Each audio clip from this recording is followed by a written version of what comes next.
This week on Undercover Boss, the president and CEO of Checkers and Rallies, the world's largest double drive-through chain, poses as a failed business owner competing to win a fast food franchise. I'm Alex Garcia. All right. By working on the front lines, he'll see what it really takes to make food fast. You can't leave those people on hold for that long. Are they waiting on you? Mark, how do I do 5 chicken bite boxes? I am dying. And for the first time ever, a boss will be forced to do something so drastic. Right here, right now, we're gonna shut the restaurant down. His company will never be the same. I just wanted to work. I just need a job. So we're losing our job? Coming up next on Undercover Boss.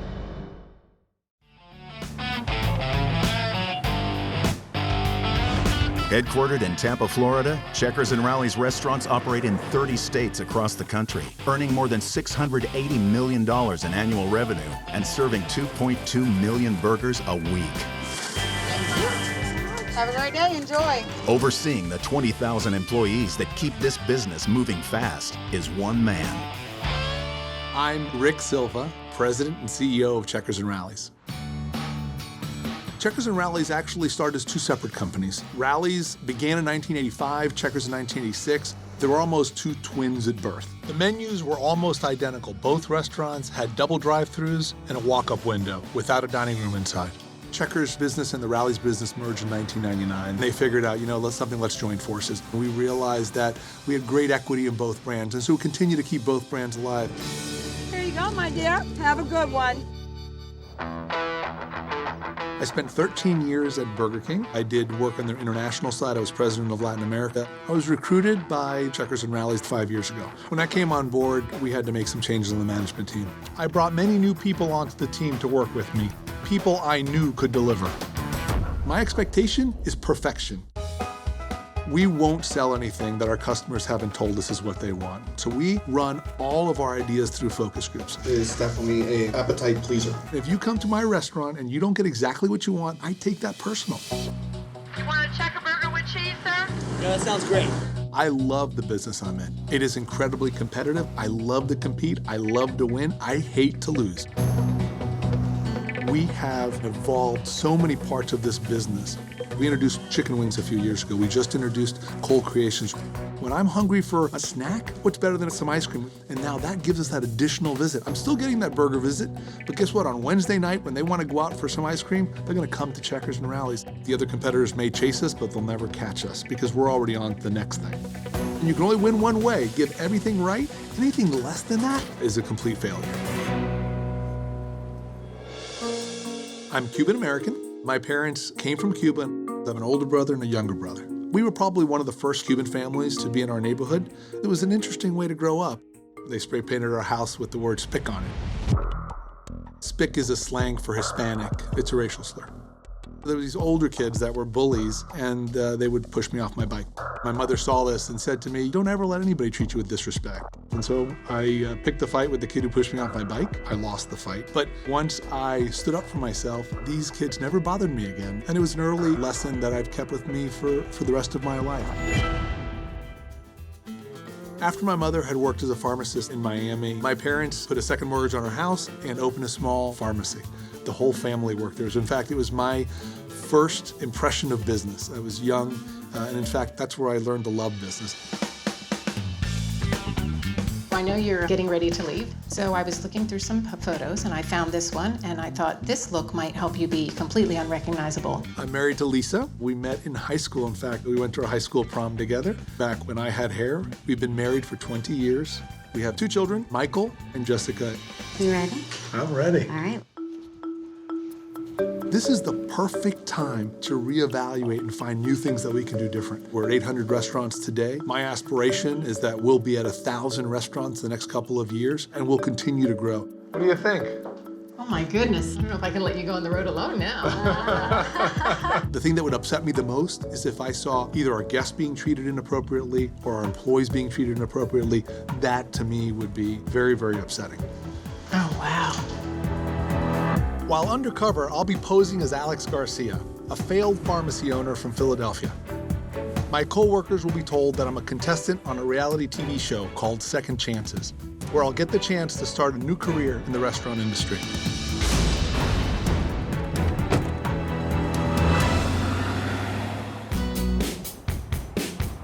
I'm here in Homestead, Florida. I'm going to spend the day with a team member in a restaurant.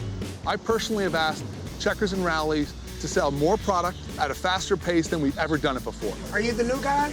Yeah, my name is Alex. Hey, Todd. You're Todd? Do me a favor, come around there, and I'll meet you there. I'm here today to see how the work we've already done is working, because I want to make sure that while we're getting faster and we're serving more products, that we're not somehow sacrificing great quality food and great quality service. Hey, come in. So you're going to train me today? Yeah. I don't know much. Okay, my name is Todd. I'm a crew member here. Main things that I'm gonna teach you today are the grill and the fry station. If you follow me, you won't go wrong. Thank you very much. No problem. So right now we're gonna start by washing our hands. So how long have you been here doing this? I've been here for almost 1.5 years now. How long did it take you to get the hang of it? Me, it didn't take me too long because I kind of sort of trained myself. I was surprised that Todd wasn't properly trained. That position is absolutely critical, so I'm a little worried. This is the grill. We have a cooking time and we have a finishing time for each product. Okay. Press the button. Right This now. computer tells us what to do. Yeah. Whenever you hear that beep, turn the meat. Told me to flip them? Yeah. Uh-oh. Got it? Okay. Not so much seasoning on each one. Don't forget to press the button. Oh, I forgot. Okay, thank you. Make sure, because it's looking a little burnt. How we doing on meat, guys? How we doing? Sorry, I'm slowing you down, aren't I? Yeah.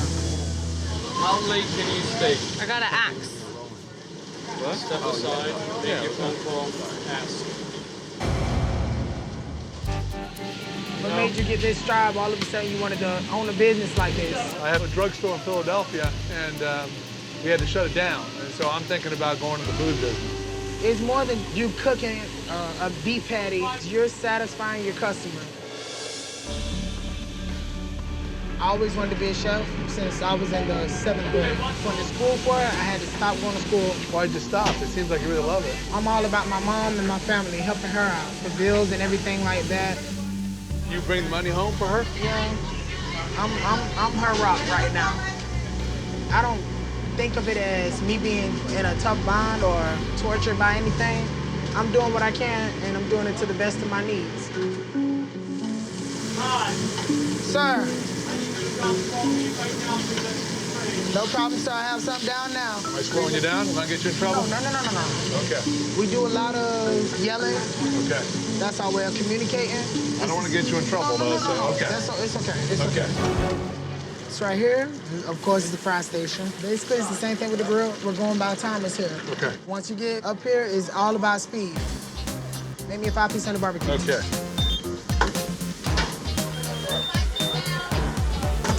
Two medium fries.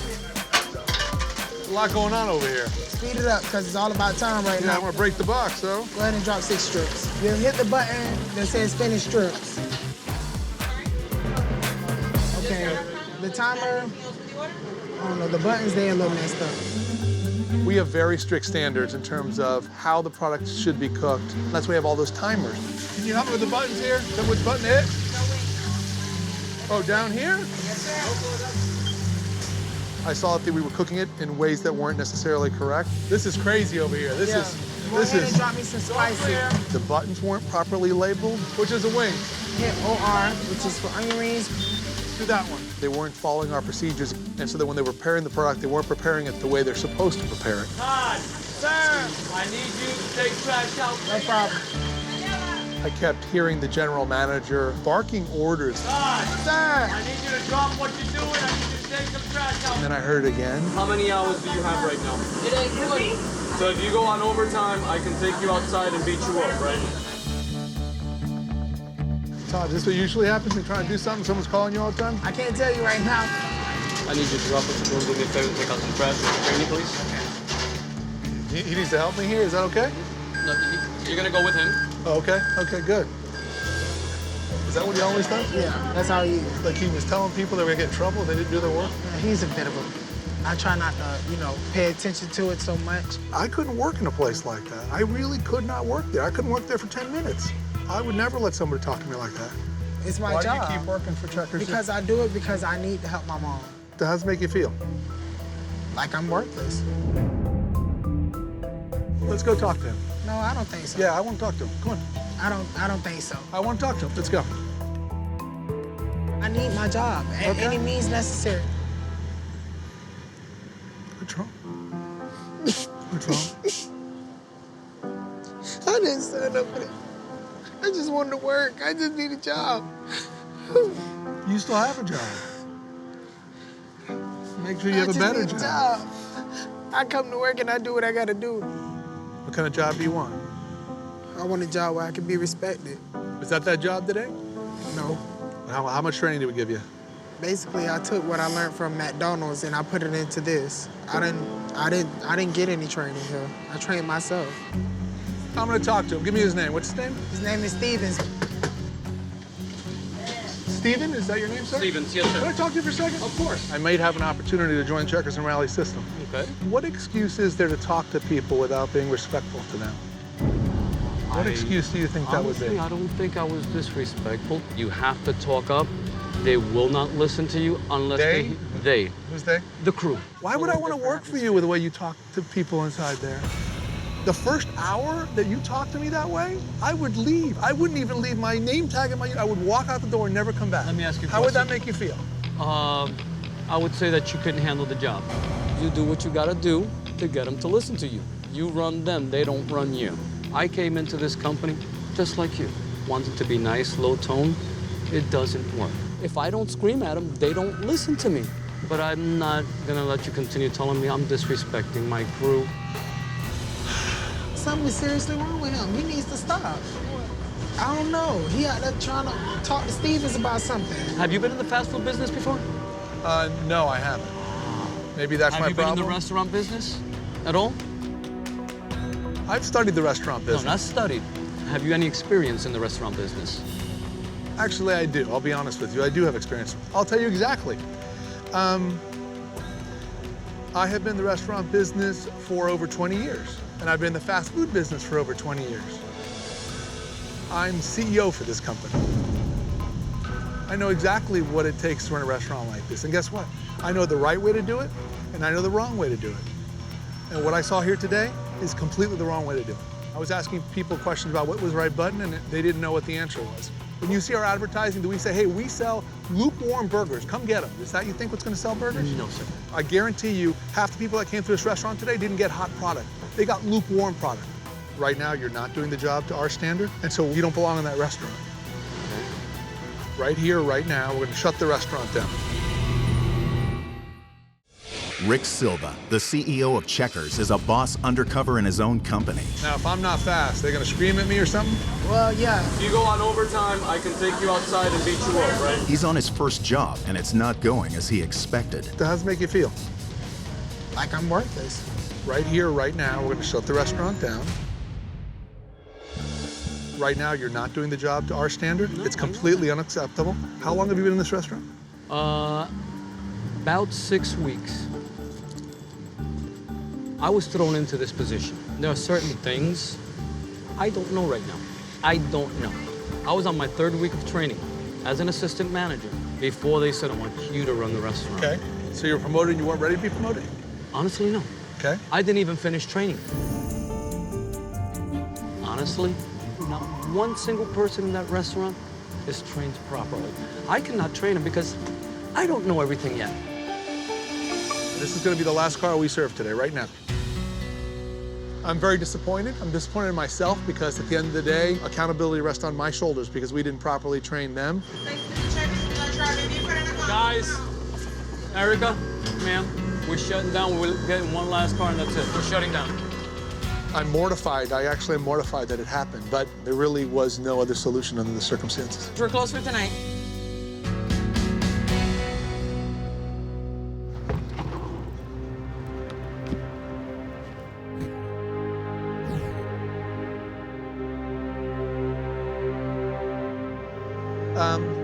My name is Rick Silva. I'm CEO of Checkers and Rallies. The person who I was training was actually the CEO of Checkers. I'm still in shock.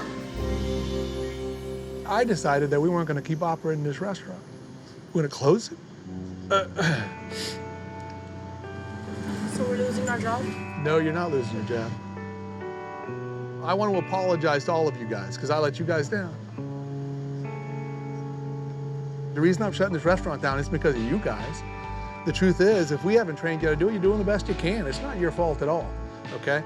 It's my fault if you're not properly trained. No long faces, everyone's getting paid, everyone's got a job, and it's gonna be a better restaurant than it was today, okay? I couldn't leave that restaurant today not knowing that when I left, that restaurant may not be operating at my standards. Hold on one second. Mark, I'm not doing very well. In fact, I'm having a horrible night. What I need you to do right now is to get me some general managers from other restaurants. I wanna bring them in. And I want to make sure that we got a crew here before we reopen this restaurant. My legacy at Checkers and Rallies will always be we do things the right way and we win by doing things the right way. It's kind of a weird situation here, but what you did was you gave me an opportunity to see we're missing the boat. We're going to shut the restaurant down. You think that's the right thing to do? You think I made a mistake today? You're the CEO, so I'm going by what you say now. I will make sure that you and I meet somewhere in about a week or so. Okay. Tomorrow we can make it a better restaurant. What do you think? Okay. Let's go inside. Seeing what I saw today on my very first job is extremely disappointing. As the CEO, it's my job to create an environment where everybody's going to be treated with respect, where anybody can raise their hand and say, something's wrong, it just doesn't feel right. If the rest of my journey continues like this, all of our amazing results could be at risk.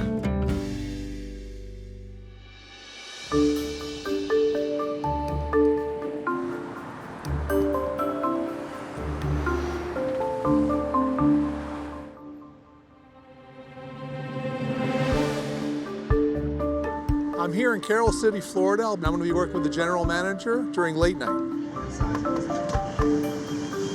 Hello. Hi, I'm looking for Joyce. Okay, give me 1 second, please. Sure. We've doubled our late night business since I've been CEO at Checkers and Rallies. Hopefully I'll find ideas in this restaurant about how we continue to grow late night. It's our #1 priority. Hi, are you Joyce? I sure am. You must be Alex. I'm Alex. You're my new trainee. Okay, let's clear the door. Welcome to my home. Okay, coming through. Big woman coming through. This is Alex, our new manager in training. I don't sell burgers and fries. Anybody can sell burgers and fries. I sell you hospitality. Hello, my dear. What can I get for you, honey? Number 12? Okay, now that's your chili dog, right? Yes. Now that comes with onions, a little bad breath. Is that okay? Yes. Oh, there you go. It's gonna be $6.72, honey. Okay. You rock, Mama. Have a good one. Okay. Okay. I have some stuff I have to take care of. I'm going to be just away for a couple of minutes. But what I want you to do is fly solo. If you have any questions, anybody here will be able to help you. You've got Mr. Mark right here. You've got Mr. Shane over here. I'll be back in just a couple of minutes. You're going to be all right. Thank you, Joyce. Hi, sir. How are you tonight? Let me get a medium number 5, please. Medium number 5? Sure. Thanks. Heavy mayo, heavy ketchup. Give me 1 second. Mark, my computer went down, sir. Thank you, Mark. I appreciate that. Sorry, sir. What else? What kind of special did you want on the sandwich? You said no? Heavy mayo, heavy ketchup. Heavy mayo. Sorry about that. I'll have 1 second. No problem. Alex, his first customer, he was like a concrete block. He was so stiff, so rigid. If I was a glass of milk in his hands, I would probably be a milkshake after he was done. Any more customers? Yes, there is. Hi, ma'am. Can I have, I guess it's number 6. I can have a number 12 medium. Sure, absolutely. Give me that right there. What you call it? That $2 chicken bite box? yeah. Give me 5 on. Hold up. You know, I would like to change 1 that. second. I'm sorry. I'm trying to learn here. Here, banana split shake. What size? Okay, 1 second. I'm sorry. I'm new to this, okay? Thank you. I apologized a lot tonight. I kept apologizing for being slow. I certainly felt like I could have done things faster. Okay, well, it's getting kind of late, so we're going to go on to our next task. What we have here is a speaker system. Press the button, and that's how we talk to them. We let go of the button, and they talk to us. Hi, welcome to Checkers. Can I take your order? Yeah. Let me have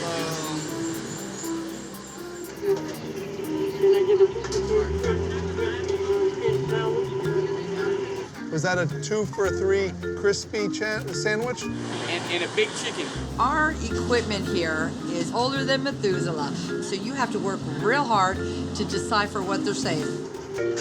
I'm sorry, can you repeat that one more time?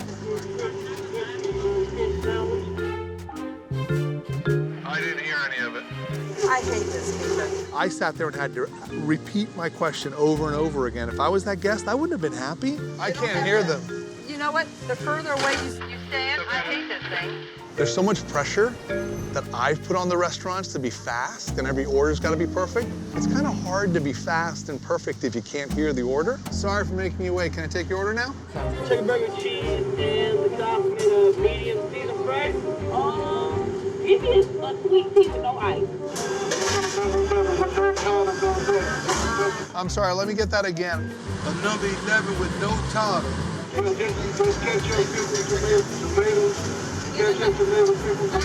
But no tartar.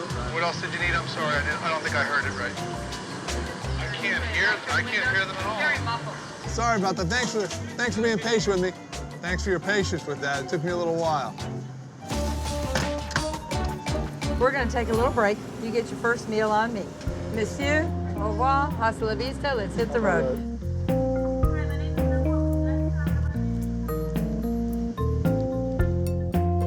So, talk to me. What do you think? What do you feel? I'm thinking about if I end up in your role, what you would do differently, I guess. If I had my own store, What don't you agree with? when you go to the neighborhood that you're gonna go, know your customers. Like, for example, we sell apple pie sundaes. They took away our chocolate cupcake sundaes. My customers love those. Did they ask you if I changed it? No, this is corporate rules. And because they've done a survey, I'm one voice, you know? They're going by what the customers want. Customers love apple pie sundaes. Well, maybe in the Midwest they like them, but down here in the South they don't like apple pie sundaes. That's a thing for Thanksgiving. I believe in a lot of local store marketing. Haven't you ever seen like burger places or something that have like car shows outside? Yeah. And they would distribute coupons for a free small soda. What, are you gonna come in just for a free soda? No, I'm gonna push for burger and fries. You don't have the freedom to do that? No, unfortunately. You know, they say jump, you say how high. And they just tell you what to do? They tell you what to do. Joyce shared that she had these marketing ideas that she thought would help her business. I may be making decisions in focus groups, but honestly, the better solution might lie here, listening to her ideas. How do you keep up so much energy? How do you do that? Seriously, you don't stop. Because I'm so grateful for what I have. I had a bad family life. Both my parents were alcoholics. I buried my whole family within 6 months. Well, my father was a welder, and back in the 50s and 60s, they didn't use masks. He got COPD, emphysema. Now, meanwhile, in this time, my mother, she stopped drinking, but unfortunately, it was too late. She developed cirrhosis of the liver. Then my brother came home to visit. He said, I have AIDS. My whole world just crashed. Then I lost my job. And meanwhile, my daughter at the time was probably about 5 or 6 years old. We were selling everything. You got to rob Peter to pay Paul, and how am I going to make the mortgage payment, and how am I going to pay for this? And we found 2 coupons for Checkers, free. That was our dinner. That was 2 days worth of dinner. And that's why I'm so loyal to Checkers. Were you married at the time? Nope. I came out, I'm gay. As a matter of fact, where the hell is my girlfriend? She's supposed to be here soon. She's a general manager for Checkers also. We've been together 21 years. That'd be really nice. Yeah. Sounds like you have a really good relationship. It's a roller coaster, like everybody's relationship. When you were in that restaurant, all I could think about, this woman has the world by the tail. I would never, ever, in my wildest dreams, would have imagined that you have this much that you've overcome. I'm struggling. I'm on a tight budget right now. I'm in debt up to my eyeballs and then some. My daddy had an expression, God never gives you anything more than what you can't handle. And apparently he thinks I can handle one hell of a lot. And I see the cars starting to get busy, so we're gonna go on in. Because I'm... Getting sleepy? It's late. Yeah, I've been up since 3 yesterday. Joyce reminded me, we are a local brand, and we spend a lot of money on focus groups, but maybe I'm not using an asset, a talent, that we have in the organization, and I think we can capitalize on that. Thank you very much. Your total is $395. Please pull forward. Happy dance. Happy dance. There you go. Happy dance. There you go. Let's go. Chop, chop, so sweet. Hi, welcome to Checkers. Can I take your order? Coming up. You gotta pick up your speed a little bit now, because they waiting on you. the boss falls behind. Oh, forgot about the tomato. Darn it. If somebody had a gun to Alex's head and asked Alex to wrap me a perfectly made sandwich. It feels slippery with these gloves. I can't do it. Bah! Here's the shot. Today I'm in Mobile, Alabama, the birthplace of Checkers. Right behind me is the first restaurant in the entire Checkers system. We actually bought property right next door and we built the latest company restaurant. We designed a brand new prototype that's gonna take us into the future. I will be working with a team member on the sandwich board. Every burger, every chicken sandwich gets produced on a sandwich board. Good morning, I'm looking for Johanna. So I'm here today to see if all the design changes helps us deliver a better sandwich, and I wanna see it firsthand. Is it Johanna? I wanna make sure. Johanna. Johanna, good. Yeah, I'm Johanna. Alex Garcia, nice to meet you. Okay, I'm gonna let you in over here. Okay, thank you. All right. You come on in. Put my hat on? Yeah, put your hat Yeah, on. is that okay? Yes. First thing we're gonna do, we're gonna grab you a I headset. feel really. We're using these for to hear the customer. Number two, medium large, what flavor drink? So I'm hearing him ordering the checker burger right now while I'm talking to you. When do you start making the sandwich? The minute I hear a customer order, I don't wait on the ticket. The minute I hear a customer order, I go ahead and start making. Why do you start so? Because he can get his food just like that. By the time he make it to the window, I want his food to be tagged, fries in the bag, and out the window.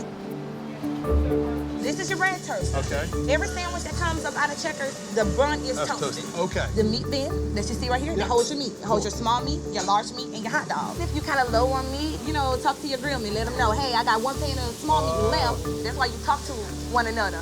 All right, so to show you how to make a classic checker burger. Okay. Give me a loaf of that. loaf? Yep, Yes, that's ma'am. sourdough bread. Open up that open this? top. And the top, the part that's on there that we don't use, Yeah. put it in the waste bucket. Mike, it's not strong. What's wrong with me? What's wrong? I don't know. I got these Are big you old nervous? arms. Hold on, let me do this. Alex could not open up plastic. When he did that, I was like, really? Today might be a little hard. You need to wrap down. Got it. That's it. No, this is that. Down and across. Ketchup, tureen, pickles. 1, 2, spaced out. 1 onion, tomato. Your lettuce, you shake off that excess lettuce. Okay, awesome. See how I did that? Only thing that go on your bottom bar, meat, bread, mustard, and if they get cheese. That's easy to Take your remember. top to your bottom. Okay, let's see it do it. Like that. Slide it in the middle. Okay. Wrap it. That's the checker burger. You feel like you can make one? I'll try. Go ahead. As long as you help me out. Okay, I got that. Mayonnaise? Will you tell me? You did it too many times. Too many times. Is that enough? That's enough. I did too many times. Okay. Yeah, you did it too many times. How's that?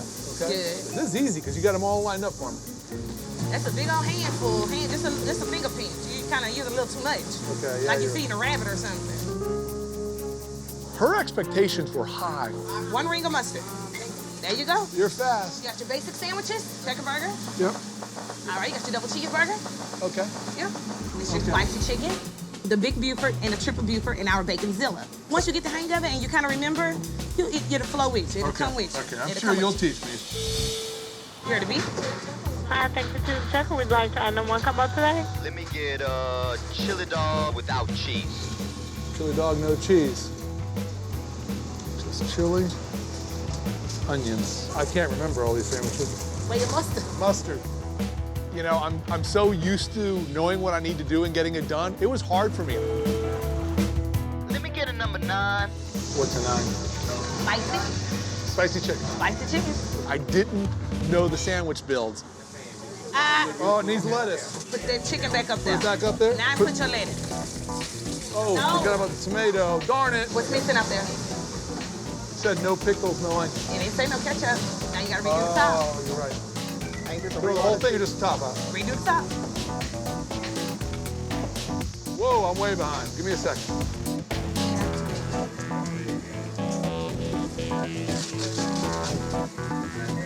That wrap didn't look really good. Yeah, I gotta do that.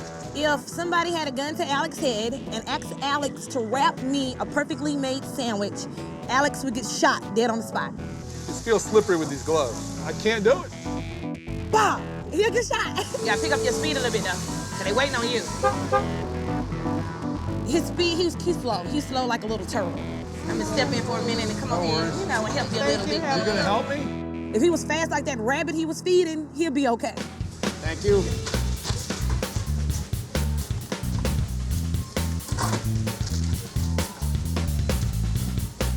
You all got 2 of the checker burgers on the other side? All right, thank you.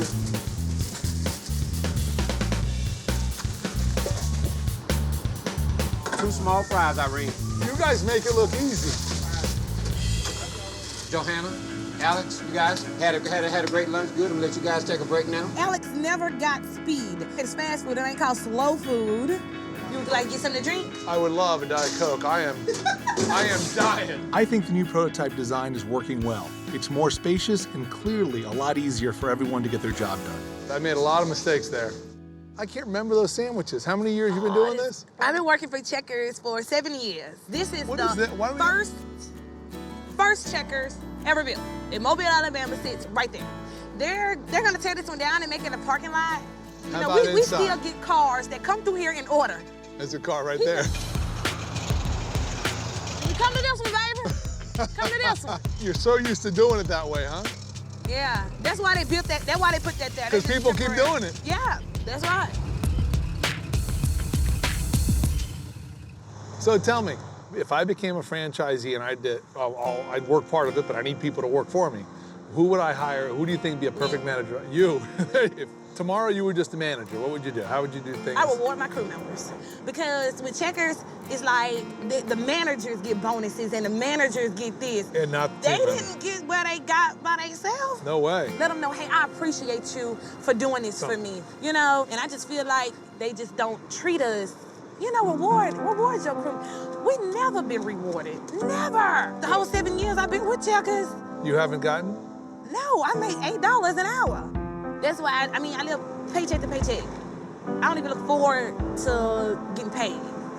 Honestly, I don't.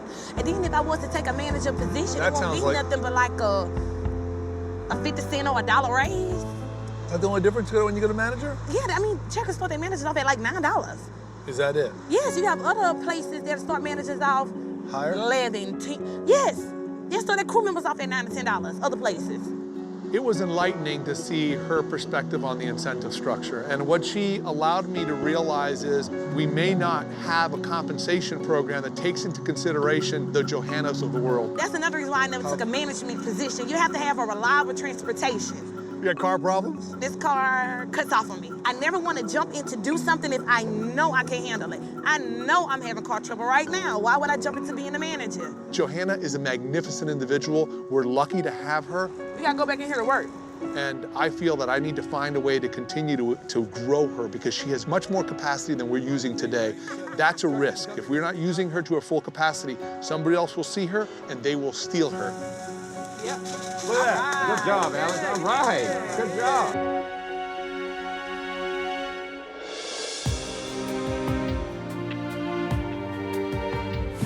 It's been a very long week. I'm tired. My feet hurt. I was reminded of the time when I was pushed off my bike many times this week. That lesson I learned from my mother about standing up for myself. It's absolutely unacceptable for a Todd to feel uncomfortable in a restaurant. I realized that empowering the people at Checkers and Rallies is as equally as important. Giving people a voice, a chance to create an environment in a community where we protect those that get pushed off the bikes. What we need to do is be as obsessed about providing the systems and the tools for our people as we are obsessed about our guests.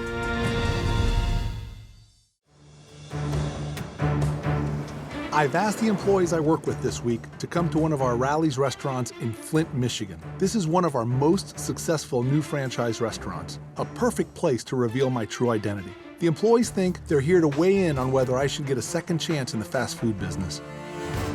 Alex was gonna have a heart attack because I was on him about his speed. I'm very honest. I'm gonna be very honest today.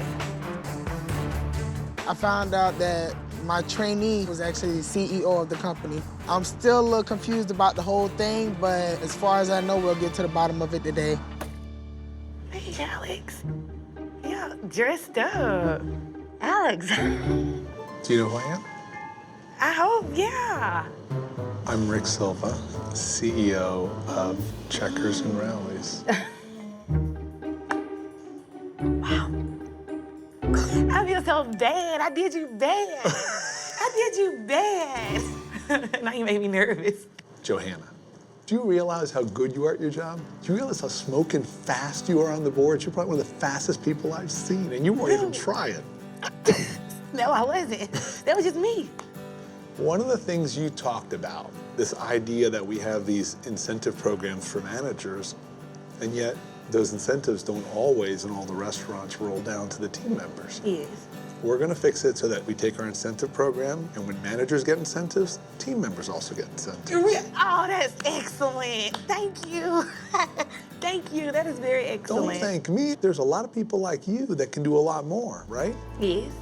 We're gonna put a program together so that every district manager is going to be a mentor. But I also wanna make sure that you're the first mentee in that program, and your mentor is going to be me. Really? See, you're gonna mentor me. Yes. Into being a good manager. Yes. Wow. What I want to do right now is I'm going to promote you into a management and training position. So you're going to make more compensation than you're making now. It's a 25% promotion.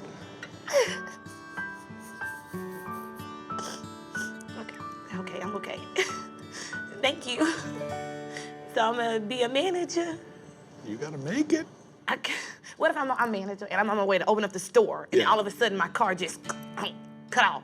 Well, you know, so I don't want you to have to deal with that. So we've decided we're going to give you $20,000 so you can Are you? Really? forget about that. I cannot believe that my CEO recognized me as a good employee, and he's rewarding me for it. $20,000 in a management position with a higher pay, that's what I want, that's what I need. Checkers, I'm home, Checkers. Joyce, I was so amazed it was late, and yet you find a way to bring that energy and that passion that nobody else can bring.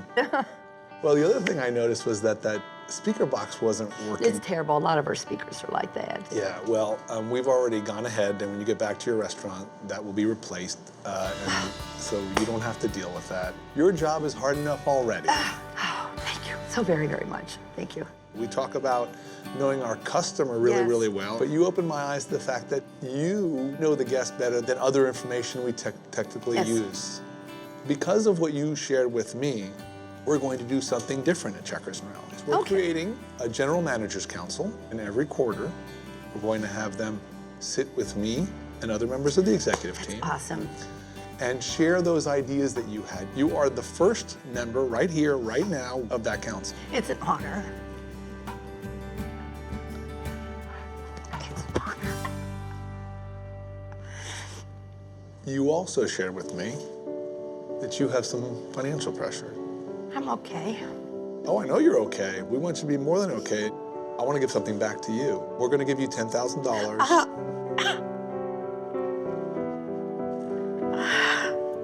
Why? You've done so much for us. Oh my God, thank you. What I noticed was that you are always taking care of everybody around you. I get the sense you don't do much for yourself. Never. And so we're going to give you an additional $10,000 for you to do something for yourself, and you have to spend it on yourself. I think what I would do is get an urn for my brother. I didn't have any money to get him one, so he's still in the original container. This way he can sit next to my mom and my dad. You know, they're on the mantle, and every day, oh my God. I don't know what to say. I'm like in shock. Thank you for what you do every day. Thank you so really much. appreciate it. To have Mr. Silva single me out to tell me personally thank you is worth more than any dime. I'm just proud that I work for him, and I'm proud. I'm just proud. It's an honor. It's an honor. Todd, the thought of somebody treating you with disrespect really disturbed me. I'm incredibly proud of what we did that night. I really am. And it started with you. You spoke up. You had the courage to speak up when I asked you. You know, I felt like it was my fault. But then as I think about it, I'm proud of what I did. And I wouldn't change it. No regrets. When I found out that the team in that restaurant was not properly trained, as the CEO, I felt responsible. I don't ever want to see that happen ever again. Just so you know, Stevens is being retrained. Yeah. Because of the experience that I had at your restaurant, every new employee at Checkers and Rallies is going to be trained on our values that's about treating everybody with a great deal of respect. You inspired me to change the company. How do you feel? I feel good. When we were on the grill, you lit up like a light bulb. It really showed the passion for cooking. Well, we want to put your dreams back on the table. We're going to pay for you to go back to school and finish your culinary degree. We're going to pay for everything, not only your tuition, but all your books, all your expenses, so that you can finish that culinary degree. Thank you. You told me about how much pressure you have because your mom counts on you to bring home the money. Yeah. So we're going to give you $15,000. Wow. To help cover those expenses and help give you some relief. Thank you. I really appreciate it. I really feel like I need to give you a hug. Give me a hug.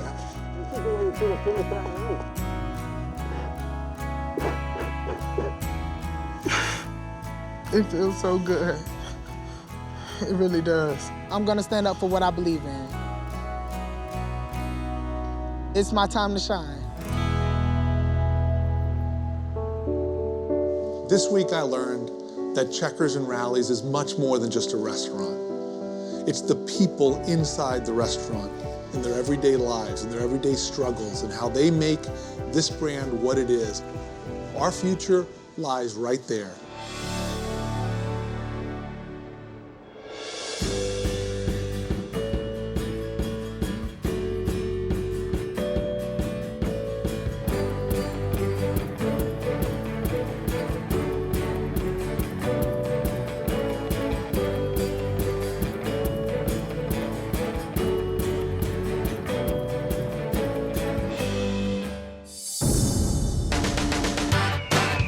This week on Undercover Boss, the CEO of American Seafoods, one of the country's biggest seafood companies, poses as an immigrant on a reality show about people pursuing their American dream. Bjorn Pedersen. Bjorn, nice to meet you. He'll trade in his private jet and rock star friends for a fishing hook and fish guts. It's very stinky. By working on the front line in the rough seas. Whoa. This former fisherman will find out if he still has what it takes to make it in the field. He almost looked like a girl. Move faster than that. I'm doing as fast as I can. You have to go into the pit and clean it up. He'll be forced out of his comfort zone. This water is boiling. Lift me up. Up. And the tides will turn when he reveals his true identity. Hi, John. Being tricked doesn't make me happy.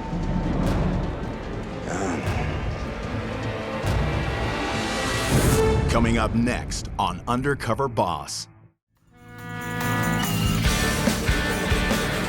Headquartered in Seattle, Washington, with more than 1,500 employees operating a fleet of fishing vessels in the Bering Sea, American Seafoods is one of the largest seafood companies in the United States. And helming this $450 million a year business is one self-made Norwegian immigrant. My name is Bernd Bodal, and I'm the CEO of American Seafoods. There we go. At American Seafood, we catch fish and process fish. Our product will end up in restaurants like McDonald's, Long John Silver's, and in many grocery stores. I was born in Norway and have the equivalent of a high school diploma. You know, I always dreamed of living and working in America. And I came to the United States in 1978, didn't have a penny to my name. I worked on the vessels in Alaska for 13 years as a deckhand. We had had some very, very hairy moments. Air temperatures down to minus 10 below and 100-knot winds. It's a very, very dangerous environment. I was a captain up to 1989, eventually put together a buying group and buy out prior owners. I'm definitely not a professional CEO. I mean, I'm a fisherman that became a CEO of American Seafood, but I've always had a lot of confidence. I'm a very, very quick learner, and today I think American Seafood by far is the #1 fishing company in the world. For fun, I do my own flying. There is an emergency exit on the right-hand side of the cabin. Very few places in the world I haven't flown myself. My other great hobby is music. I used to be a rock and roll musician in Norway with a quite successful band called Hoarders. This guy flies his own airplane. I've been fortunate to play with Roger Daltrey from The Who, Steven Tyler. Just last week, Sammy Hagar invited me to come and play with him. Are we having any fun yet? Salmon's ready. Perfect. Do you want to take it out, put it on the grill? Yep. I got divorced a few years ago. My daughter, Ellen, is 30. My mom's still alive, and she lives in Seattle now. Are you nervous? How often do you see me nervous? Not very often.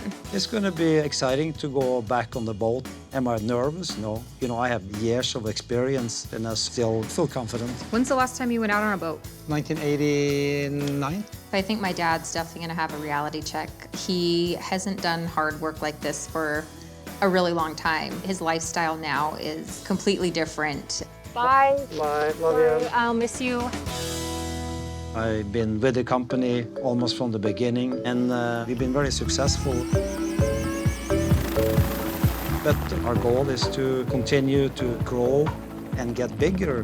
So while I'm undercover, I will be looking for opportunities to increase efficiency to make the company more profitable.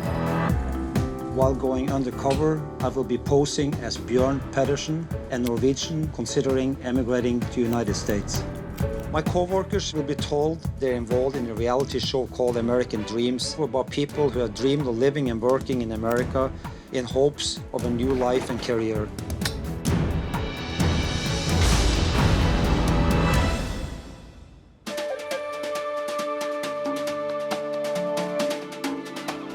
Today I'm at American Seafood's processing facility in New Bedford, Massachusetts. The fish come off our boats, we freeze them into a solid block, and they are then further processed where we will make various food products that will end up in restaurants.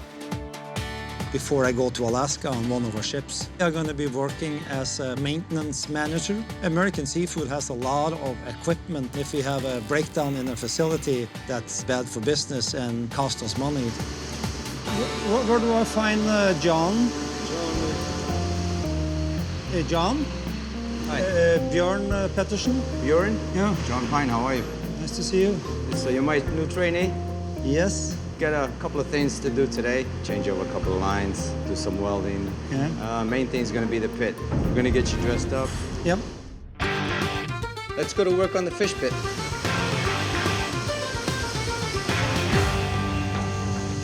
This is our treatment plant. We have to go inside and clean it up. This is done about once a month. You have to go into the pit. It's going to be a little dirty, a little smelly from the fish, the batters, the breaders, the oil. So that's pretty deep. We're going to be swimming down there with that. You're going to be swimming, yes. One of the dirtiest jobs in the place. When you get down there, I'm going to hand you a bucket and a shovel and clean it up. Okay, we're going to hook you up. If you run into problems, just say up or say stop, okay? Watch your back over here.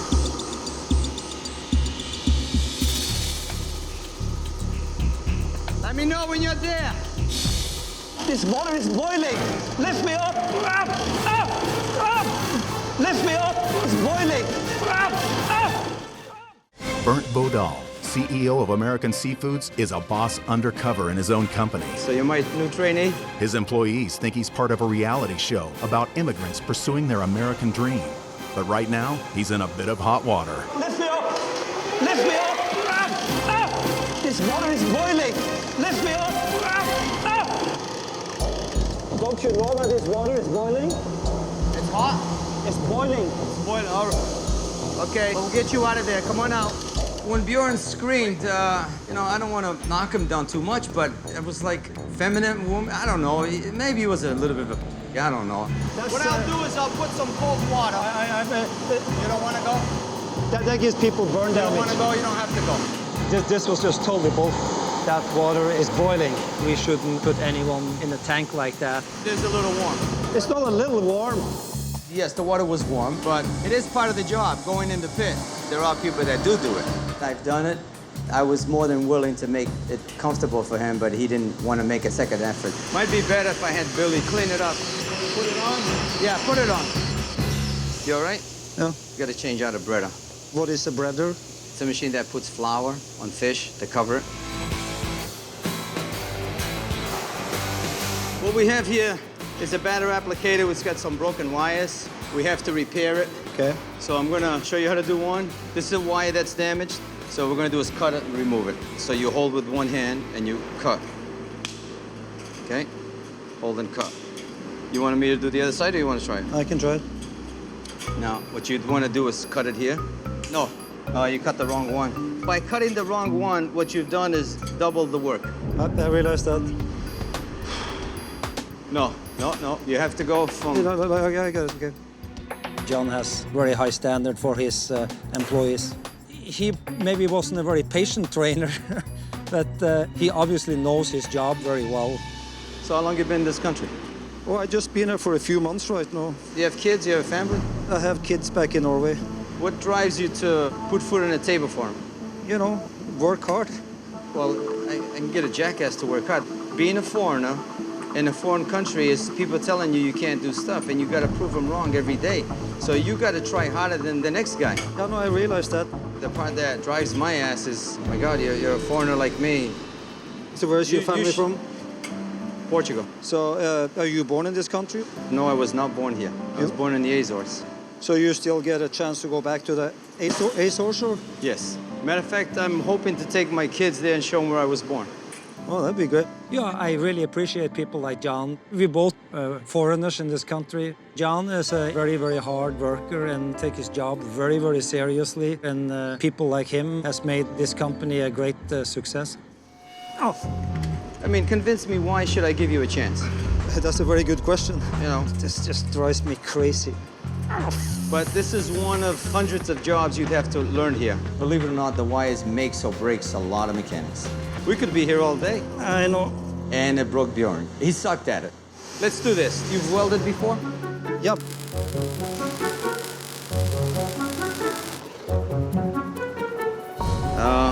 That's a 3-year-old welding. He can't weld for you. Why don't we go in the office, talk for a few minutes? Sure. Okay? It's been an interesting day, huh?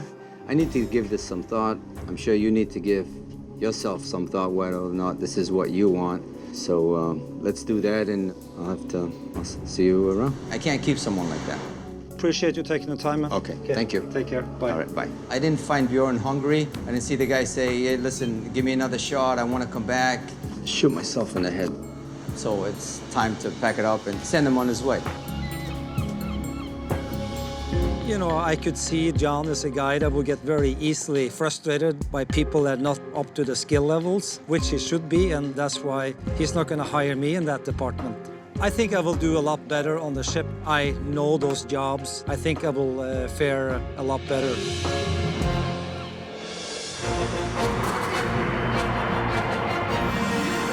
Today I'm piloting myself to go to Alaska to get on the American Triumph, a flagship boat.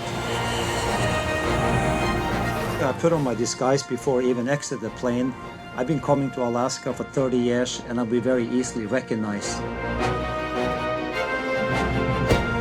The factory manager will meet me when I board.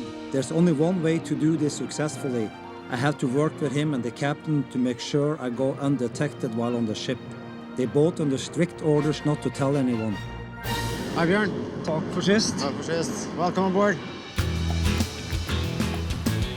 You know, this is a big boat. They both catch fish and they process the fish. The boat has 7 decks, 130 men and women on board, and all these people are there 24 hours a day, 30 days a month, gone sometimes 6 months at a time, away from your family and friends. So, this is my stateroom. This is your room, bro. I'll be staying on the officer's deck, because I definitely would get recognized if I were down on the crew quarters. Hi, Rolf. Hey, good to see you, Dan. So what do you think about my new look? You come back to your old hunting grounds. I want to talk to the ship's captain about how to make sure I don't get discovered. I hope you are not getting seasick. No, I won't get seasick. So then between my stateroom and up here, then, you know, it should be fine. Yeah. So my first job will be on deck, I believe. But there's nobody there that's going to know me very well. Don't think so. Okay. Unless I go undercover, basically the only 2 safe places I have is the bridge and down in my stateroom. Stay safe out there. I will.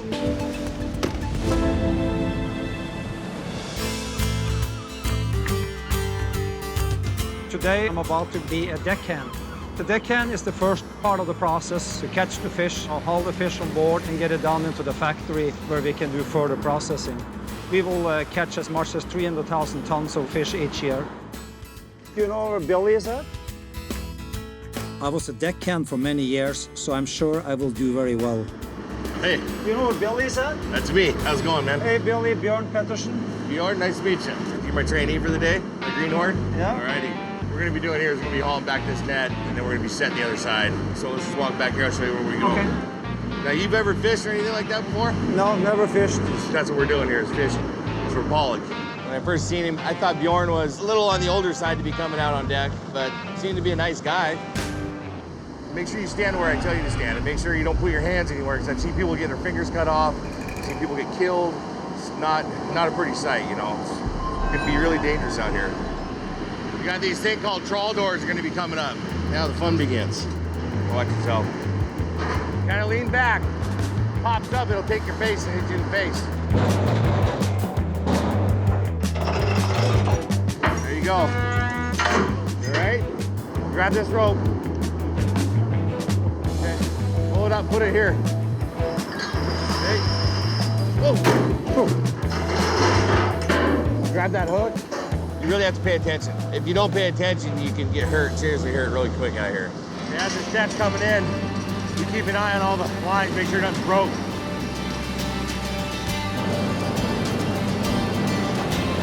Make sure there's no twist in it. How much fish do you think it is? Probably 50 or 60 tons. We're gonna set out our net to catch some more fish. We're gonna walk back with this. Don't pull too hard on this and don't get it wrapped up in your leg. Billy had a very nice personality, very easy to get along with and explain things very thorough. Pull slack up. Pull slack up. Wait, now get ready to pull hard. Okay. Pull it hard. There you go. How long have you been doing this? 22 years. I've been doing it since I was 19 years old, so one of the main reasons I'm on this boat right now to fish is I want to buy my mom's house to help her out, you know. So why is that? She's got MS. She's looking to get into a condo. She's in a spot where she can't take care of her. She's 72 years old, and I want to help my mom out as much as I can. So our next little task here is going to be, we're going to be dumping the fish. So you're going to take these hooks, and we're going to put them on the bag. So we got to get on top of the bag. Okay, go ahead and jump up on top of the bag.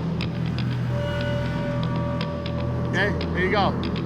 Now he's going to slack it down, and you run it up there. Yep. Hard to walk, huh? Dragging that 200-pound hook and cable up on the column is just like walking on jello. You stay on the green straps, it'll help you. You know, I haven't done this job in probably 26 years and maybe harder than I remembered. Walk it like this. Okay, here, grab it. Walk it like that. It's not so much being strong, it's about technique. Grab it with both hands if you have to. Bjorn didn't pick up the technique that much. He just didn't get it. I wouldn't feel comfortable leaving him out there on deck alone at all. Come back here and open the zipper. We're gonna open up the zipper here, then they'll pull the bag up. When they pull the bag up, fish go down here, it goes into the factory. Open that. Now, hold on, watch. You take that right inside there and pull it out. All the way. That's good. Okay, now we get off the deck while he dumps. He's gonna lift up this bag, then we'll dump these fish into the live tanks. It's always exciting to see when you get the net is full of fish, and it's the right fish, the fish you want. So that's what a pollock looks like. That's a lot of fish, huh? Nice looking fish. And we're gonna shovel this fish into that tank, and make sure you don't step on the fish too hard because it'll break them up. Yeah, push the fish to this side. That's good. Now let's go do this other side, bringing that in. Just keep walking, it'll go. You know, the biggest surprise was to remember how physically hard this work is. It's almost there. It's very humbling for me to do this again. Okay, go ahead and grab one of those shovels. Billy totally met my expectation. He's a fantastic worker. Bjorn, the best thing is, yeah, push the fish to this side. For Bjorn to be on the team, I'd have to see a lot more initiative, a lot more energy. Keep going, you're fine. Keep going. Sometimes this job can be really grueling. It wears you down. I'm sore every day after work. All right. Pretty neat, huh? You guys obviously know what you're doing. Yeah. It takes a long time to learn this stuff. It's definitely not overnight. It's hard though, to get away from your family and stuff. It sucks. So you have married and got kids, or? I was married once, yeah, but I have 3 kids. Divorced myself, so I know that can be a little interesting sometimes. Very tough, that's for sure. So you get to see your kids a lot then when you're back home? Sometimes, but it's a tough lifestyle, you know. You don't have no access to call your family here on the boat, you know. You don't have internet here, you don't have TV, you don't have nothing. I would love to be able to talk to my kids a lot more often. If I was in charge, I would maybe have a couple laptops in the galley for crew, and that little stuff goes a long way. One of the tough things about being a fisherman and being gone for months at a time, you will unfortunately miss family. When I fished in the Bering Sea, I used to be gone sometimes 6 months with very limited communication.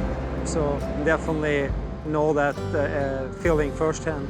So when you get to go home now? When the season's done. I will look into what it will take to have some internet access for the crew. Go back up. There we go. Coming up, Bernd gets up close and personal with his own product. It's very stinky. For me, it was just really nasty and grossed me out. We're starting to hold up the line. And later, I'm gonna have to take over. the boss is put in his place. You don't wanna piss off your foreman? Me? I was just like, move your ass. Bernd Bodal is a boss undercover in his own company. By cutting the wrong one, what you've done is double the work. He's posing as an immigrant on a reality TV show about people who dream of living and working in America. Whoa. His journey continues off the coast of Alaska. Been up for 18 hours now, it's been a long day. You know, it's been 26 years since I worked on the boat. Interesting to come back to what I did that many years ago. Very hard work and very humbling. I certainly get a renewed appreciation for the hard work all these people are doing and their dedication.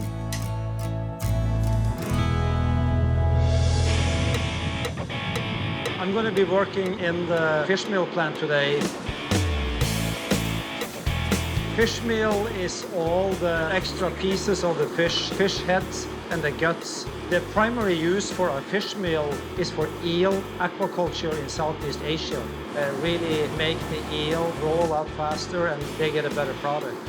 The fish meal foreman is responsible to make all the equipment running properly. So I want to make sure that everything runs as smoothly as it should be running. Rafael? Yeah, it's me. Bjorn Pettersen. Nice to meet you. So you are the guy who I'm going to train?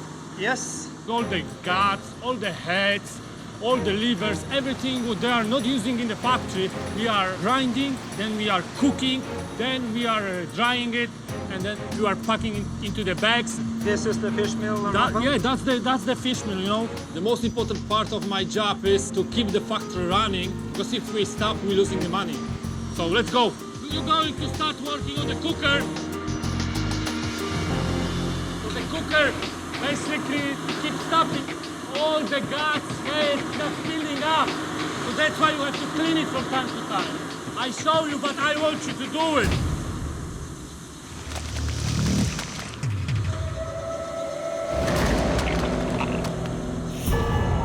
It's very stinky. I never worked in a fish meal plant before. Fish meal definitely have a strong, peculiar smell to it. Bjorn, he looks like afraid, like he doesn't want to touch it. He look like girl. So I'm just trying, you know. So that's the plate. You see? Drop your hands here. All these guts and stuff inside, they're getting stuck. So get another plate. You can pull out the shaft all the way. So I rinse it off? Flush it with the water. The fish meal stinks really bad. For me, it was just really nasty and grossed me out. How do you like it so far? It's interesting work. So basically, this is where we put the product in the bags, like this. Start. So the right scale is no more than 35.3 kilos. It says 77.2 pounds. So you see here, you're closing the bag. Just take the sewing machine.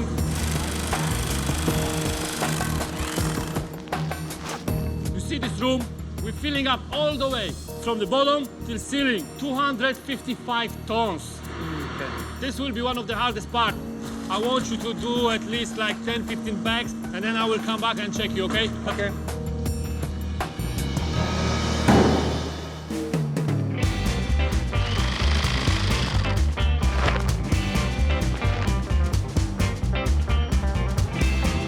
It appears to be very detail-oriented.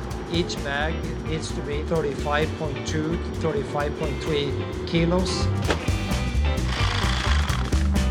The biggest surprise was how physically hard this work is. The bags were definitely very heavy, very demanding, fast pace, and not the easiest job you can have.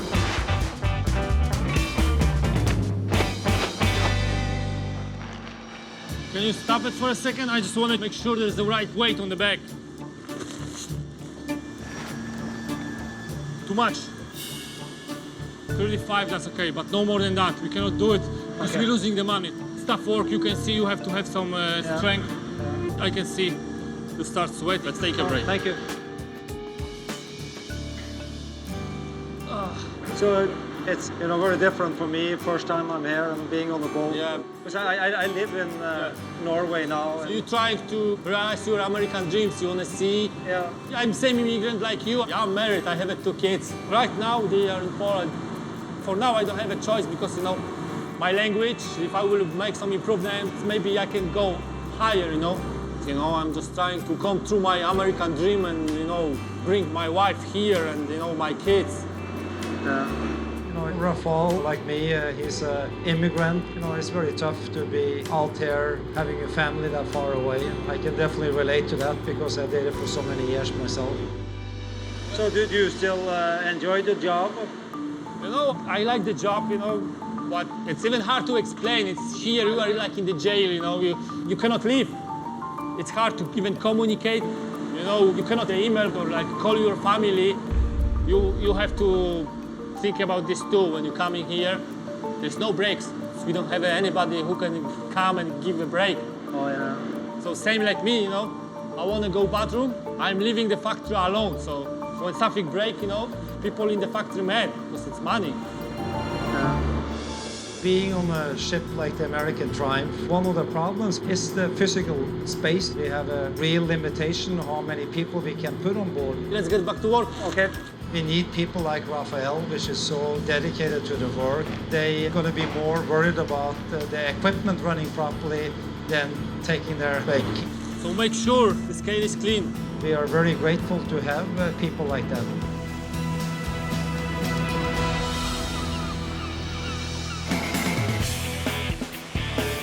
Today I'm going to be working in the surimi factory. Surimi is a product we make where you mince the fish, there's sugar added, and you end up with this gel, which is pretty much just fish protein. Surimi is used to make a variety of products. In this country, you know it from the imitation crab legs you buy in the grocery stores. When I'm working on the surimi line, I want to make sure the quality is where it's supposed to be. Do you know where I find Susanna? My name is Susanna. Hi, You Susanna. I'm Bjorn Hi, Petterson. Bjorn. I'm going to teach you how to do surimi packing. Excellent. All right? Okay. In the meanwhile, we're going to move some more pans. Those pans are going to come through this belt right here. After he introduced himself, I was just like, I'm about to do you the same way they did me when I first got on this boat, was move your ass. I'm going to show you, and then I'm going to want you to do it. And Bjorn, remember, safety first. Careful. Okay. There you go. You gotta be careful for the next one's coming out. Okay. All right? Bjorn was listening, but was he doing it? No, that's a whole different story.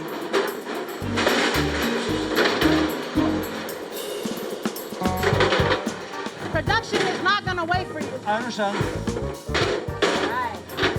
That's a lot of fun, huh? A lot of fun.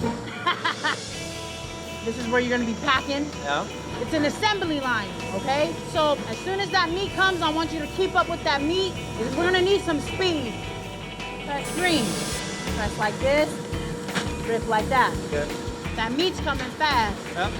The meat will be coming out of this nozzle right here. Okay. It'll pump out just the amount that we need. Yeah. Hold it back, cut, tuck it under. Let it go. Okay. See how that meat's building up? If you don't keep up with that meat, you're gonna stop the whole line, okay? All yours. There you go, there you go. Cut it, tuck. Tuck a little bit better than that. You want that plastic, let that one go. You want that plastic underneath.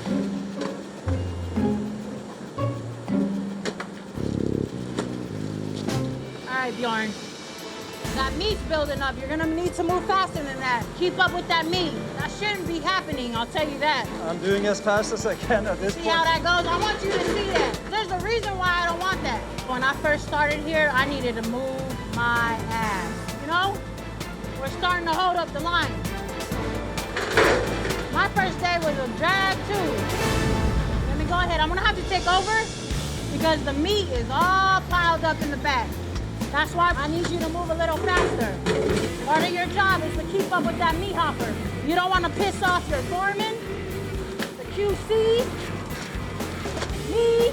Susanna is a girl that doesn't mess around. She takes her job very seriously and expects other people to do the same. I'm gonna have a quick cigarette before we go back down, okay? Beautiful! So a lot of boats. Pretty out here. A lot of boats out there today. How you feel about the job? You know, it's... Am I being a little bit too hard on you? No, I mean, it's, I can see you need to keep the speed up. You really gotta show these people what you're made of, because I wanna move up. It's kind of hard to get promoted. It's tough to get promoted. It's tough. It's very tough to get promoted. I haven't seen anybody get promoted since I've been here. You gotta put in a lot of years. So if I'm still packing surimi within the next 10, 15 years, please just throw me overboard. I'm just kidding. Where are you from originally, Susanna? American Samoa, Oh. the islands. I came here when I was 4 years old. Wow. I haven't been back home since. I lost my mom in 2002. I'm sorry to hear that. My mom was a single mother. Wow. She was a hardworking woman. She was not only my mom, she was my best friend. She had liver failure, cancer. Since I lost my mom, I have not been close to my family. I have isolated myself from them. It's part of me being out here because I don't want to deal with getting close to them and then losing them. Make me tough, though.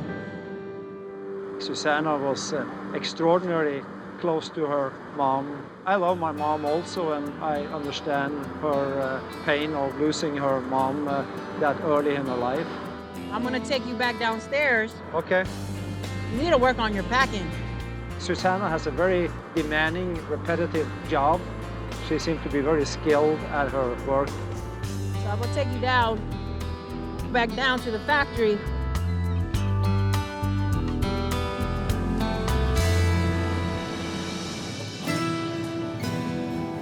This week, I learned a lot of things about my company and the employees. The main reason we have a successful company is all the crew on our vessels and their hard work and dedication. It's a tough way to make a living, being gone for long periods at a time from family and friends. And I definitely want our employees to know that I personally really care about their well-being.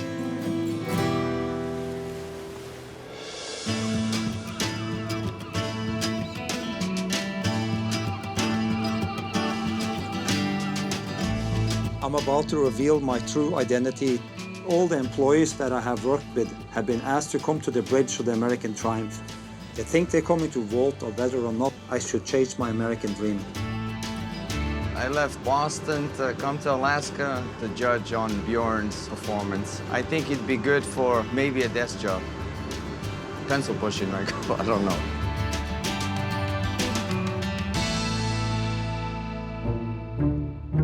Hey, Raphael, do you recognize me? You're Bjorn. I'm Bernd Bodal, CEO and owner of American Seafoods. Really? Yeah. Wow. Nice. I'm surprised. I should have known. Being tricked doesn't make me happy. I feel I was made a fool of.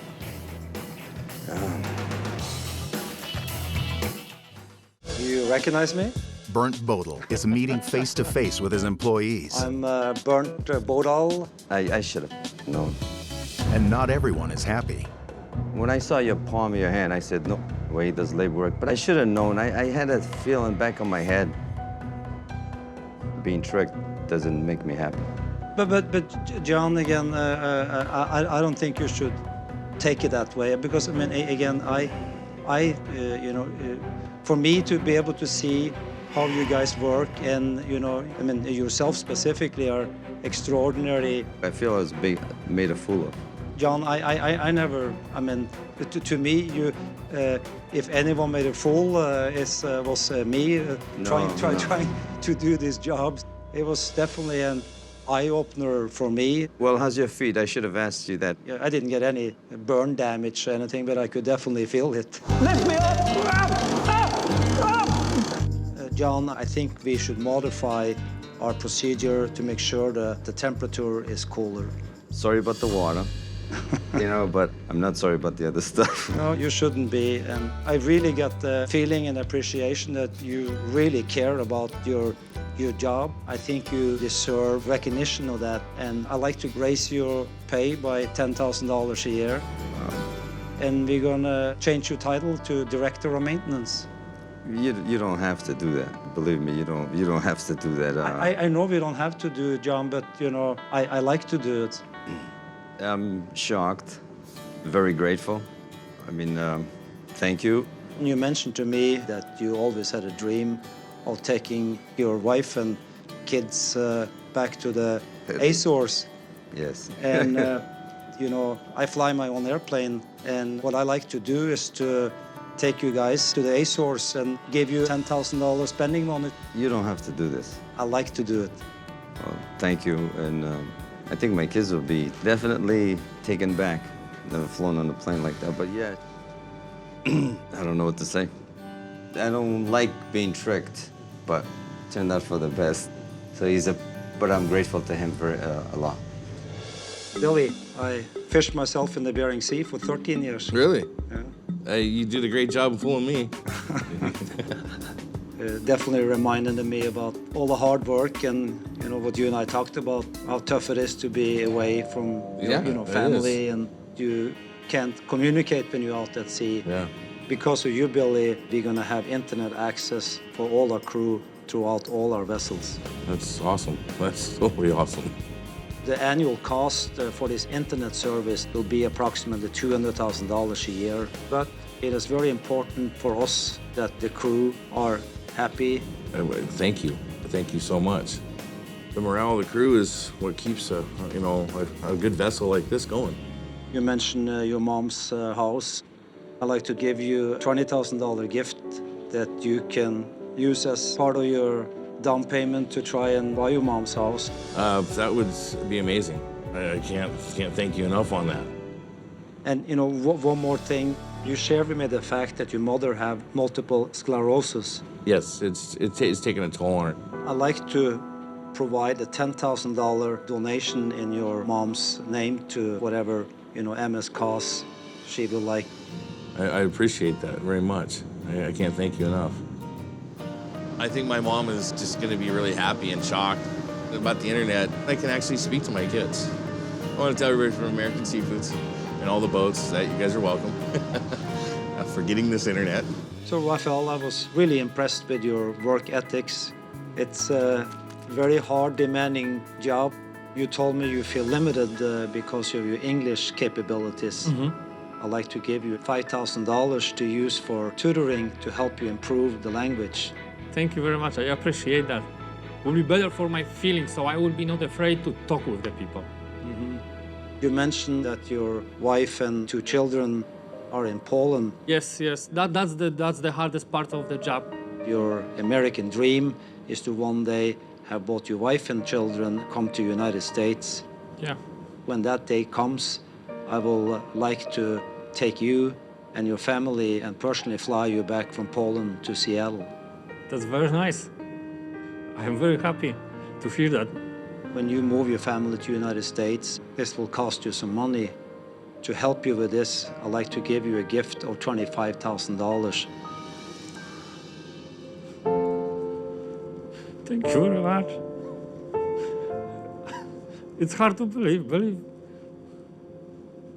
I'm so happy. And maybe, my dream will come true and, my family will be together. Thank you very much. Thank you. I am very happy. This changed lots of things in my life because I can bring my family over here and we can be together. If I will get my family here, it's 99% of my dreams come true.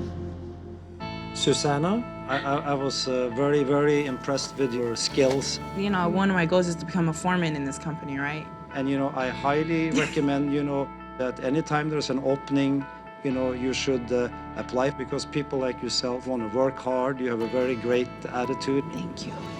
Susanna, you talked a little bit about your family and all the tough things you've been through in life. And, I will encourage you to spend more time with your family. And what I like to do is to give you a ticket and $5,000 of spending money so you can go back and visit where you came from. Serious? I'm serious. Wow. I'd like to do one more thing for you. Seeing your dedication to the company, I'd like to give you a gift of $20,000. You're a young woman, and hopefully that money can help you and your family out. I'm speechless. I have nieces and nephews. I can spoil them.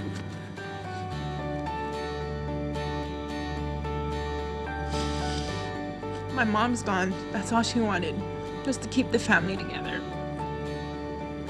Thank you. You're very, very welcome. I feel blessed. I feel great. It just makes me want to do better. My mom would be proud. My mom would be really proud, keep taking care of myself and my family.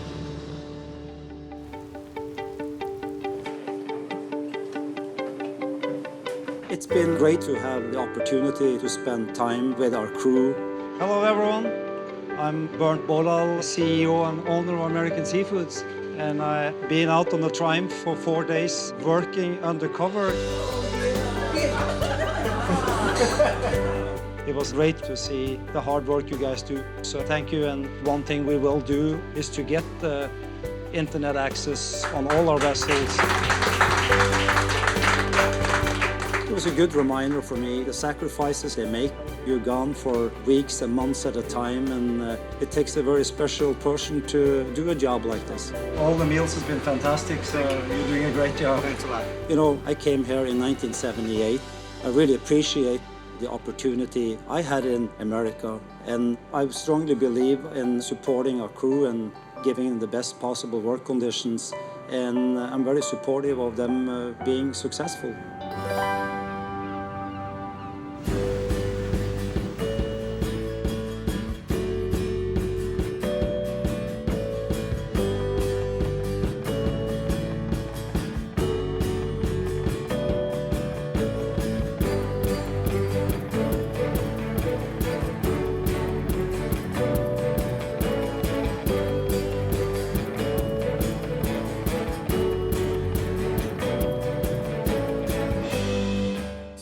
This week on Undercover Boss.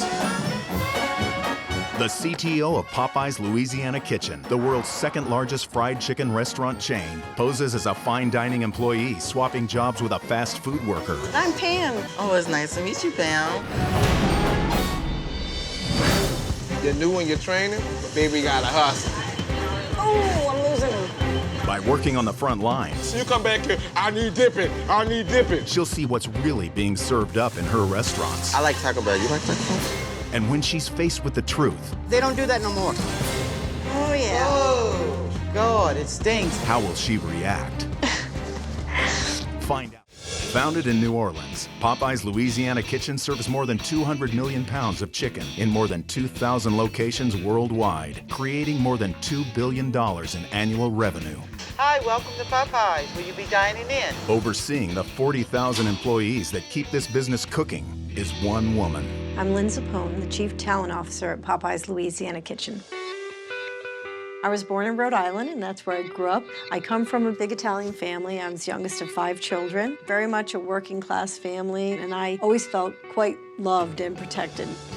I have one daughter. She's 15 years old. People like to say she's a mini-me. I don't know if that's good for her or bad for her. I'm not sure. Hey, how are you feeling? My voice is so big. Don't even talk. That doesn't sound much better.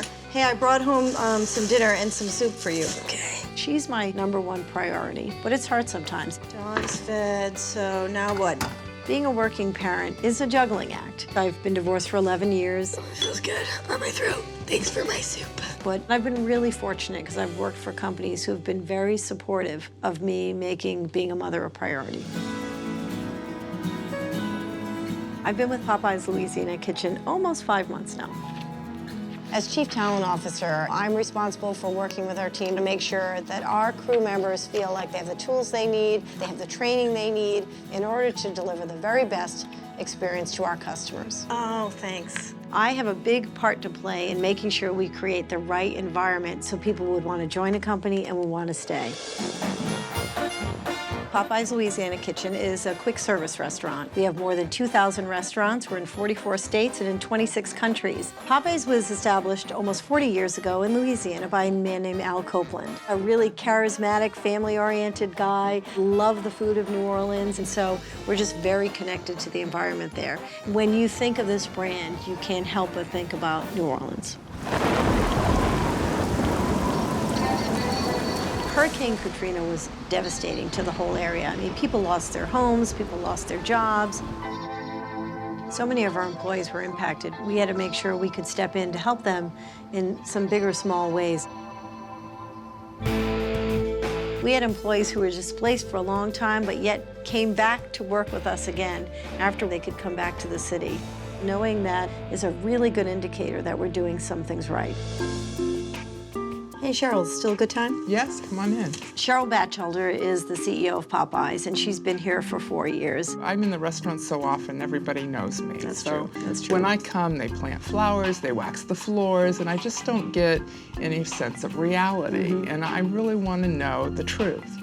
Since I'm so new to the organization, I'm a perfect candidate to go undercover because, quite frankly, not that many people know me. And I want you to go there knowing that you have complete authority to step into situations and make them better. We are in this fight together. If I see something that's a concern, we'll make a change. I just feel really lucky to have this opportunity.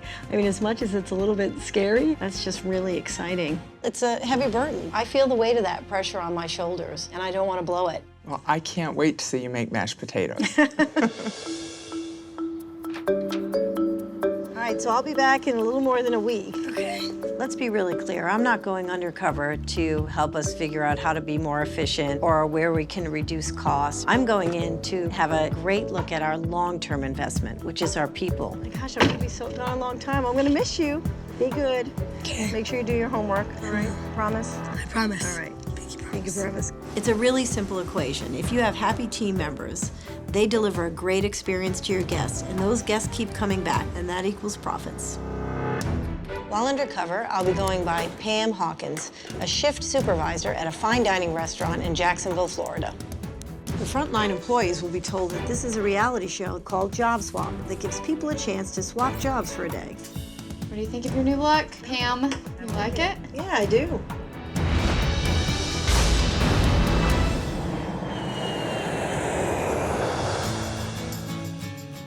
I'm in New Orleans, Louisiana, the birthplace of our brand. Today I'm going to be working in the back of the restaurant, helping to prep and prepare food for the day. It's a big responsibility because I'm really trying to gather as much information as I can for the whole leadership team. Hey, good morning. I'm Pam. I'm looking for Aaron.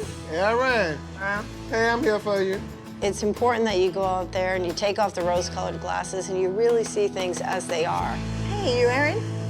Oh, hey, how you doing? Hey, I'm Pam. Hey, man, I'm Aaron. Nice to meet you. Basically, we'll be showing you how to do the prep and the fry station. Okay. Between 9:30 and 9:45 is when your chicken should be in the grease. For the opening. For the opening, for 10 o'clock. I'll show you how to do the first one exactly. Okay. Get 4 legs, 4 thighs, 4 breasts, 4 wings. All right. Put them in the basket? Yeah, put in the batter. And you said 4 thighs, that's right? Right. 1, 2, 3, 4. 1, 2, 3. Okay, got it. You pick okay. it up. Okay. Let it drain. Okay. Pour it over here. Okay. Now you're gonna flip it around like you're at home. Oh, that's no, fun. baby, get a little rough with it. Yeah. Then you take them and you pat them like that. Oh, hit. Put them in there. Put them in there? Yeah, put them in Okay. there. Pam is not used to getting our hands dirty at all. I'm like, no. Don't flip, tumble. If you gotta waste flour all over the floor, just get it done. All you gotta do is get that speed with it and we good. Speed, that's the problem. You still gotta do chicken strips. Okay. You still gotta do spicy chicken. Okay. Need all this coming up. Okay. To be honest with you, I don't think she never even probably worked in a fast food chain before. I don't think she ever worked for a fast food chain. Wendy's, Rally's, nobody. The chicken strips go exactly like the chicken except your flour, batter, flour. You remember that? Flour, batter, flour. So you flour them twice? Yeah. You got it? Okay. Flour, batter, flour for the strips. Hey, Aaron, does it go in that same batter? Yeah. So I floured them first. Right, then put it back in the And then I put them in there? Yeah. Then you do the same thing for the spicy ones. Pam asks me again. So same thing, flour, batter, flour? And I'm turning around like, what the hell you mean? Flour, batter, flour. Flour, batter, flour, the same thing? You know what she tells me? Oh, I forgot. Well, girl, you forgot just that fast? I be what dang. Have you always worked for Popeyes? Yeah, so far so good. I gotta, make my way up the corporate ladder. Yep. What do you want to do? I actually met this training manager, and I like what she did so much because she get to see everything. Yeah. This lady done been all over the world, and I'm like, well, I want to do something like that. Yeah. And you never wanted to be a corporate clown? A corporate clown? Clown. You never wanted to be one of them? Well, no, I would love to come in there with a button-down shirt on, with a tie on, and see everybody go frantic. Do they come to visit? Yeah, and some shouldn't come visit. This complete and total for no reason. Like, what are you mad about? You're not back here frying chicken. You're not back here doing none of these things. You came in here smelling like Dolce & Gabbana cologne. You left out of here smelling like Dolce & Gabbana. What are you about? Aaron is very open and honest, but of course I want to change his perception because I definitely fell into the category of a corporate clown for him. What would you do differently? I would check my stores better, spend more time with my employees, let them know that I'm here with them, and I'm always here with them. Like, if you need something, call me. Yeah. You know what I'm saying? I'm not too far away. Have you ever seen any of them act like that? No, none of them. I actually appreciated Aaron's candor because that's a message I can take back and say, do you know this is the impression that we sometimes leave? Now, I'm gonna show you one time how to do this so you won't get boink. I hope that too. And you kind of like lay it down in I'm a little afraid.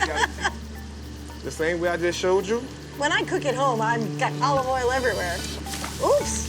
Yeah, see what I'm saying? I gotta find my technique. There you go, baby. See what I'm There saying? you go, that's better. Right. Just drop it in there. It's gonna fry. All you gotta do is drop it. All right. You have to do a lot. From 8 to 10, you just gotta crank it out. You're gonna need more nuggets. You're gonna need more popcorn shrimp. You're gonna need another mild drop down, okay? Okay, I think. You're new in your training. But baby, you gotta hustle. I know it. We ain't got no chicken, we ain't got no customers. Give me 12 mild strips. 12 mild strips? Oh. Give me another 4 on spicy, another 4 on mild. If you haven't noticed, the spicy chicken went off already. Oh. Oh, I'm losing them. Shoot. What that is beeping, Miss Pam? Miss Pam. Press that strip button, Miss Pam. What? Press that button, that strip button. See right there, that blinking? That's spicy strips. Aaron, come on. That's that man? Yeah. What does she need? That white man is up there with that hat on. That man crazy. I ordered one order of different chicken. Stop yelling that out. I heard you. It's not really appropriate for Aaron to be yelling across the line to another crew member with a guest right in view. No, could you keep calling that out like this man didn't order damn near 100 pieces of chicken? I'm talking to you, can you come back here? I need dipping, I need dipping. You just heard me call that. Chill out. You come back here and do it if it's so easy. The hardest part about going undercover is not to break cover when there's an opportunity to coach about something. Don't start. The guest sees everything. Everything becomes part of their experience. I heard you 5 times say you need dipping, like the man just didn't order all the chicken. Hold on. I'm talking to you. For me, that's a coachable moment. Y'all better chill. He's wearing that uniform. He's wearing that Popeyes logo. He represents the brand. She ain't finna come back here and drop nothing because she don't know how to drop nothing. And if he has a desire to move up with the company, he's got a way to go yet. You're gonna need more nuggets. Okay. Coming up, They don't have no cleaning stuff for it. the boss dives in You see a toilet brush anywhere? No. Oh, it stinks. and drives out. I'm getting actually pretty hungry. Okay. I like Taco Bell. You like Taco Bell? I came to these restaurants so I could see what good practices we have in place and other opportunities that we need to fix. And not all of them are delivering that employee the experience the way we want. Hi, I'm Pam. I'm here to see Gina. Oh, yeah, this is Gina. Come on in. I'm here in New Orleans to work with a trainer tonight to find out what's working, what's not, what we could do differently. How you doing? Hi, good. Hey, thanks for that warm welcome. Thank you. Welcome to the Popeyes family. Thank you. Well, the first thing we do when you come in, and we wash our hands. Okay. They want you to go to your elbow. Okay. Well, I'm a trainer. I teach people. That's pretty cool. I've been working 27 years at Popeyes. 27 years. So I got- Yeah, that's a long time. I got this down pat, girl. Now, here's your registers right here. This is my favorite part right here. Okay. This is how it all starts off. When a customer comes in, they gonna order off the menu board. Okay. We have a 5 steps of service. Okay. Greet the customer. Then you're gonna take their order and suggest a sell. Okay. You're gonna repeat the order, total the order, and collect the money.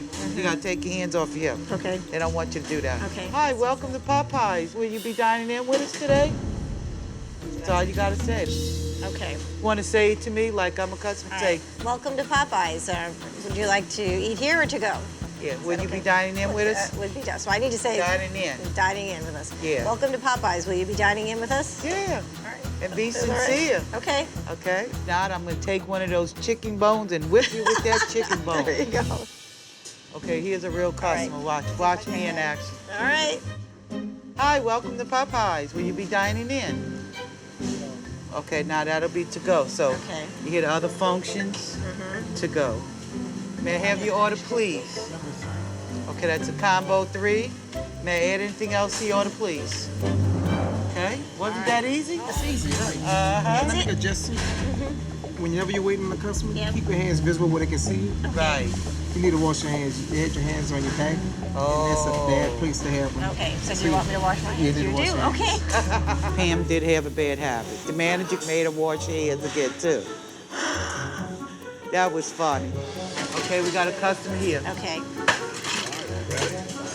Yeah. Hi. Okay, go ahead. Oh, welcome to Popeyes. You're dining in with us tonight? Yeah, I'm just teaching. I'm sorry. You got your guinea pig. Sorry. Gina is being so gracious and so kind to me. The register just puts me in a panic. You just keep working with me and you're going to get it, girl. Her body language is completely open and saying, I want you to succeed. And give her her cups. Oops, cups. So she ordered a medium, right? This is medium. She ordered 2. And then it comes with a drink. Yeah. Oh, gosh. Oops. That can't be good. Boy, Patrick sees that, he'll kill you. I'm in trouble. You got to throw them away. That whole stack. Miss Pam dropped a whole bunch of cups. We're lucky Patrick didn't see that. If the general manager saw that, we would have been in a lot of trouble. He would have screamed us out. We gotta hide them. I'm such a clown. Put the towels on top of Hide it. it. Beautify it. I kind of like saved a little bit on that one. What we do is at Popeyes, we clean as we go. Okay. So if That they makes said sense. you got time to lean, you got time to clean. Now I'm gonna let you know, I gotta tell you the truth. That bathroom stinks. They got some kind of broken pipe in the wall. And then nobody never did come and fix it. That's not And the customers are constantly complaining. Oh, yeah. Oh, God, it stinks, huh? Tell the truth. It does. Oh, my God. I might throw up on you, girl. That would not be good. They don't have no cleaning stuff for it. Now, you see a toilet brush anywhere? No. So what you gonna use? I guess it's paper towel. Oh, it stinks. We gotta hurry up because this smell is really getting to me. I gotta get up out of here. Look, see, I don't get too close. Yep. Make sure you like 4 away, you see? Yep. Nasty. Woo. You got this spray and you got them brown towels. That's all you got. I know. I want to have And that's just the way it is. It's our responsibility to make sure our crews have the tools they need to get the job done. And clearly, they didn't have the tools to clean the restaurants according to our standards. I mean, what you gonna do? What's a girl gonna do? We're gonna take us a little break because that smell is a little nauseating. But yeah, you're doing a great job. I'm Thank proud you. of you. It's not no easy job. And I gotta spray myself, excuse me, with perfume. There you go. The smell of that bathroom. You just can't get it out of your Yeah, I'm sorry, excuse me. You want a little bit? Yeah, let me see that. Yeah, girl. That's the good stuff. I don't wear cheap perfume. No. Oh, yeah, you know the good stuff. I'm gonna put some in my hair, too. Yeah, put some in your hair. I have a 'cause friend, she always puts a perfume in her hair. My niece taught me that. Yeah. Does other parts of your family still live out here in this parish? No, all my family's scattered all over everywhere. Before the hurricane, my life was close to perfect. I'm not gonna say it was perfect. Hurricane Katrina. Tell me, I mean, you were actually here when the storm came through. Yes. I stayed here a whole week after the hurricane. It was like a ghost town. They had water all over everywhere, no food. We went like 2 days without no water. Oh my goodness. What I did is I had a lot of canned goods. So I cut all the corn cans open, drank the water from the corn juice. That was smart. Wow. Oh man, that's bad. I had to leave the States. Yeah. How long were you gone? I was gone about 3 or 4 months. Popeyes kept telling me, well, if you don't come back in a certain time, you fired. I was 6 days late, and they fired me after 20 years. Oh, my goodness. So how'd you get back to the company? Well, I had to get fired and come back. That was terrible, huh? Gina faced a lot of challenges during the storm, but clearly, you know, her perception of what happened would not be how I would want someone to feel. I'm so sorry. Yeah. You know, it really broke my heart to hear that. So I want to find out exactly what the circumstances were. Better get back inside, because it's getting close. Yeah. I know, take your time. You know, we getting old, girl. That's it. Now, don't forget, when we go back in, we got to wash our hands for at least 60 seconds. Okay.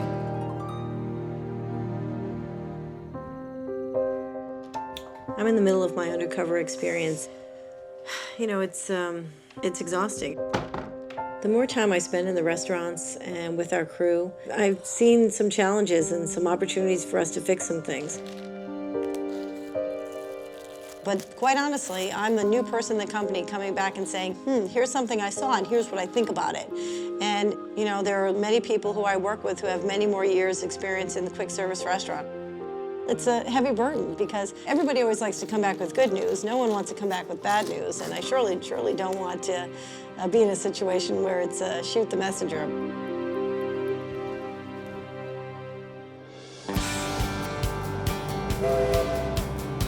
What I've noticed through this experience is the moment I walk in the restaurant door, I get a sense of what that environment feels like. And my experiences so far is that it's inconsistent across our restaurants. You can teach anybody a skill on how to do a job, but you can't teach them to have that heart and soul and spirit of service. Hi, I'm here to see. Oh, are you Josh? Yes, how are you? Good, I'm Pam. Oh, it's nice to meet you, Pam. Good to meet you too. So you'll be working with us today? Yeah. Well, I'm gonna introduce you to everybody. Okay, great. This is Pam. Pam, nice to meet you, Doreen. I'm the assistant manager here. This is Miss Cynthia. Hi, I'm Pam. Nice to meet you. Nice to meet you too. And that's Mr. John. Hi, I'm Pam. Nice to meet you. Thanks for welcoming me so much. The moment I walked in the door, I could see that the atmosphere in there is just so great. Well, the way I do it in a drive-thru, I say, thank you for choosing Popeyes. This is Cynthia speaking. I may I help you. Do your thing, walk it out, set it up. I say, handle your business. Who that baby? That's how we do it over there. Yes. They don't do that at my Popeyes drive-thru. Well, I'm gonna have to go over there and train them over there one day. Yeah. As a customer, What a delightful experience that is, too. An unexpected experience. Today, we're going to be packing. Okay. Packing means filling the order, packing the stuff, putting it in the boxes, giving it to the customer. We're waiting on your shrimp, okay? We're frying your shrimp fresh for you. So since he has it to go, we get the small box with the shrimp. Okay. And then we always have to put the paper in. And then he has the French fries with his. So we take the bag like this, and you scoop it, and you slide it in, and there you go. Here you go, and you're all set. You're welcome. Have a good day, sir, and come back again, all right? And there you go. Okay, now let's see, we're getting a little bit of a rush. Yes. So now I'm gonna have to pick up the pace a little bit. Okay. But it's cool. Big D, can we have a mash, please? Small mash it up. Thank you. So we're gonna put the mash with the biscuit. Ooh. Anything happens at Popeyes. I can tell you that packing is a lot harder than it looks. One. Oh, it's so hot. The pressure is tremendous. And everybody else is just doing it so fast. Holding on 3 spicy tenders. How do you know what 3? All right, so I know a breast is white, right? Yeah, so, the breast and the wings. And so the you wings. give him a breast and 2 wings. Okay. Sometimes it gets a little crazy and it's hard, but I love that Josh has a real warmth to him. Here you go, sweetie. You're welcome. And you see that in the way he interacts with the other crew members and with the customers. And you're all set. Thank you for your patience. Sorry about your wait. It feels very genuine. I think everything's pretty done. It's pretty much clear. I'm getting actually pretty hungry. Okay. I like Taco Bell. You like Taco Bell? You know, because I don't really eat here because, you know, it's too expensive. So you don't get a discount for dinner? No, and that's one thing that's like really difficult here, dealing with the food costs. I have a car. You want to drive over? Sounds lovely. All right, let's do that. I mean, I normally walk because I don't have a car. Okay, that's kind of a bummer. It is. So how long do we have for a break? We get 30 minutes. And 30 minutes pass by very quickly. Yeah, especially when you have to go somewhere else to get something to eat. Yes. I would like 2 5-layer burritos. Okay. When Josh mentioned to me that part of the reason he has to go to other restaurants is because he no longer has an employee discount, that was disappointing to hear. We've got to find other ways to manage our costs so that we don't take away that benefit for employees. When I get off at, 12 or 1 o'clock in the morning, I walk home, and it's an hour walk from my house. Walking to and from work, that's not easy. Yes, my legs are very strong. I bet. Okay. So what are we gonna do now? Now we're going to go and butter some biscuits. We're gonna do 10 pans of biscuits. 10 pans of biscuits. Yes. Just take the pans, and all we do is just rebutter the biscuits. Okay. Is there supposed to be a certain amount? Like it's supposed to be covered or just enough to sort of make it? A nice glaze, I guess you can say. Okay. Seems like it's not too bad of a place to work. Yeah, a change for me in general being here because, I've dealt with a lot from my past, and that's why I'm really trying to work hard to get a car so I can continue trying to go to school because I want to go to school for hospitality management. Because coming from, being homeless and stuff like that but, is it just it was you or your whole family? Just me. Just you? Yeah, because of issues at my household. My sexual preference was a big problem, too. They're not 100%, comfortable, used to it. I was actually staying under a bridge. Do you have a lot of support here at work, from everybody at work? Yes. Where they're You are carrying 2. I hope I can carry 2 without dropping it. I can try to carry. You got it? I got it. I think I got Okay. it. I mean, you seem to know a lot of customers here. Have you ever had a hard time with customers? Yes, I actually did. There was one guy, for whatever reason, he came and his friend had the nerve and the audacity to tell me, when you fix my food, can you put gloves on? That won't fly with me. No, that just... I told my manager and she came and, she told the guy, we don't have to serve you because we're professional. He's just doing, your favor by fixing your food. I really appreciated what she did. It really made me happy to hear Joshua tell me how he feels about the team that he's part of at Popeyes. He's found an environment where he gets really good coaching and support, whether it's his shift supervisors or managers here, and he feels loved and cared for because he's getting support from the crew within his restaurant. Coming up, the boss sees the dirty side of the business These ones here hasn't been cleaned in 2 days. Ooh, that's nasty. and later breaks down. What you might think is a challenge for you is nothing compared to what other people are facing. Lynn Zappone is a boss undercover in her own company. She's currently posing as a manager at a fine dining restaurant, swapping jobs in a fast food chain. Oops, lost one. Her journey continues.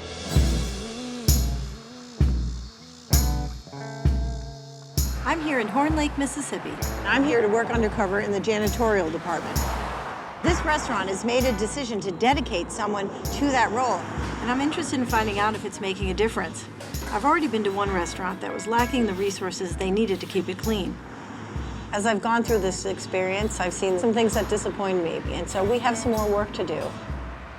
Hey, hi, I'm here to see Doug. He's around the bend. Oh, thanks. Hey, you Doug? How you doing? I'm Pam. I'm here to train with you. I'm Douglas. Hi, Douglas. Nice to meet you. You like to go by Douglas? Douglas or Doug is fine. Okay. I'm Pam. I just go by Pam. Okay, I'm a maintenance man. I'm responsible for anything cleaning the outside the building. I'm responsible for all the cleaning inside the building. That sounds like a lot of responsibility, a lot of ground for you to cover. It's not a mind-boggling job. To be a maintenance man, you know, everybody thinks it's the lowest part of the totem pole, but actually it's the heart of the restaurant, because if your restaurant ain't clean, you're gonna lose business. Okay, what we're doing here is cleaning the parking lot, and you ready to go? Great, I'm ready to start whenever you are. And what we do is you wet down your area like this. Yeah. Okay, because I got soap on it already, and you just walk your water up like this, Okay. all right? Yep. All you gotta do is from right here to there. So And I'm gonna scrub this little black stuff while you do that. Okay. Doug, how many times do you clean the parking lot? I clean it every day. Every day. I think the customer, if they come here and they're walking through coke and garbage and everything, they're not gonna come back to my store. I consider this my store. It belongs to Popeyes, but it's mine. As chief talent officer, to hear, this is my Popeyes, this is my restaurant, that's like, I'm in heaven. This guy is an angel, and where can I get more of him? I ain't supposed to have to scrub that garbage can. It don't belong to us, but I do a lot of things I don't have to do. Well, you know, I have a 15-year-old daughter. You could be great to have at my house, reminding her of the standards of how to keep her room clean. You know how you do that? How do you do it? Get you a locked closet, start taking stuff. If it's on the floor, take it and put it in the closet. That's true. When she's down to nothing, what's she gonna do? That's it. I'm gonna clean my room. That's good advice. Okay, we're done with this. You just spray this little bit of soap right here off, and we're done with this area. Okay. Okay, we're gonna clean the garbage cans. Okay. The garbage cans I try to clean as much as possible so they don't get nasty. Okay. These ones here hasn't been cleaned in 2 days. Okay.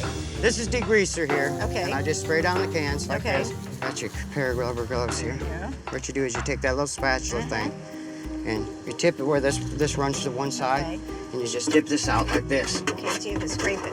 Yeah, scrape this out. Put it in the box. Hit the box. Okay. Go. Thank you. All right, let's make sure I get that right. So I'm scraping. Yeah, you let your water run clear to the bottom where you're not scraping. Okay, so you get that away from it. And then you turn your can. Turn your can. Gotcha. Ooh, that's nasty. They smell like rotten chicken, I mean, just straight up. And I was shocked that she cleaned it, because usually people stand there and watch you do it, and Pam jumped in there and got the nastiest garbage can. It's not a clean job. No, but it's an important one, I guess. Yeah. I have a pretty dirty job. The Board of Health came in and I got I think it was a 98 or 99 last time. That doesn't surprise me. I'm cleaning the outside too, right? This is what I want my garbage can to look like. That's impressive. We used to have, they cut it all out, but we used to have like Employee of the Month. And I won this in 89. 89. So got a watch. Very cool. Was that for... Employee of the Month. They gave you a watch. And everybody wants to be Employee of the Month, so they're going to do a better job to get recognition to do it. And they don't do it no more. They don't do that anymore. I see Employee Month in all the Burger Kings. You see their pictures, all the McDonald's. But how about other Popeyes, do you know? Oh, no Popeyes are doing it. I think that if Popeyes would do more for their employees, they'd get more quality work and better employees. So now we're gonna go in and we're gonna do the lobby check. Okay. I buy this soap for the kindness of my heart. Okay. The company don't buy this. I buy it because it's harmless to children. Okay. It's harmless to adults. The kids put their hands on everything, you know, and I don't want to hurt a baby. So I buy this soap out of my own pocket. Company don't buy this. When Doug is telling me that he's paying for this special oil soap himself, he's all about giving and doing the right thing. But as someone who works as part of our team, I don't like the idea that he's personally using some of his own resources to support the organization. We need to get the front while it's slow right here. Okay. If you push these buttons, it's gonna squirt coke. Yeah, so we don't And want to do look, that. you lay your hand right and go up behind them like this. Right here we go. Oh, yeah, because it splashes. Boy, the devil is in the details, isn't it? So, where do you live at? Right now I live in Jacksonville, Florida. I've lived there for quite a while. Well, I'm actually from New Orleans. Okay. But with the Katrina, I lost everything I ever owned. That's really sad. I lost everything. I mean, it destroyed the house. There was just nothing left. Oh, my goodness. They sent me to the Superdome. I said, this ain't the place for me. Yeah, it's scary. I hitchhiked from there to Alabama. I met a man named David Vincent, a pastor, and he had a place he said I could come live. Come and live. Told me I could come up and stay at his center. He's paid for everything for me for 2 years. Now, the last year I've been taking care of myself, but for 2 years, the man has totally took care of me. He really stepped in for you. I mean, he's my angel, really, you know. I mean, he's my pastor, but I mean, he's changed my life 100%. I volunteer for the church. I'm the chef there. I cook for 140 to 160 people every week. Very cool. We're gonna make sloppy joes, homemade sloppy joes, not out of a can. Not out of a can, all right, that's good. We're gonna make that. Great. And come in the kitchen and help me if you would. I would love to come in the kitchen and help. I'm really at home in the kitchen. You know, I'm always amazed by the determination of our people, and Doug is just another example of that. I mean, he lost everything in Katrina. I love feeding people. My goal in life is to have a soup kitchen. Doug really impressed me with his commitment not only to our brand, but really has a personal purpose to serve others. I was honored that he would invite me to join him. We're done, so we're gonna go. All right, sounds great. Come on with me. All right. How are you this evening? Good. You want some beans, Okay, sir? that's fine. Excellent. So who comes tonight? About 135 to 140 people. That's a good amount of people. Would you like some beans? All righty. This is the highlight of the church. Everybody loves my cooking. Pickle for you, sir? All righty. It's easy to get caught up in the hustle and bustle of your work and your life. Would you like a pickle? Pickle on the side. Just one pickle. Beans, sir? But I always have to remember that there are other people with much bigger struggles than mine. All righty. How you doing, young man? I have many blessings in my life, and this is a great opportunity to remind me to think about how I want to be treated and to treat other people. I appreciate you coming to help me and volunteering here at the Warriors Church, and be blessed. It was nice meeting you. It was nice to meet you, too. What you might think is a challenge for you is nothing compared to what other people are facing. And what moves you the most is people's willingness to give. And what's so impressive about Doug... Somebody be thinking I'm cheating, giving you 2 plates at one time. ...is he's chosen a life that is about serving. Those are the kind of people we want at Popeyes. New Orleans is the heart and soul of our brand and our company. So I felt it was fitting to reveal my true identity to our crew members here. They think they are in New Orleans to swap jobs and work in a fine dining restaurant. I'm kind of nervous of swapping job with Pam because I would have never walked in here. Never, ever. Not even much on Valentine's Day. I'm looking forward in working in a fine dining restaurant. I've been in the food industry for 27 years. I can handle anything.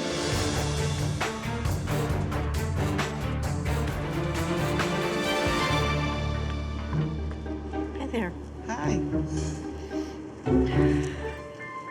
Do you know who I am?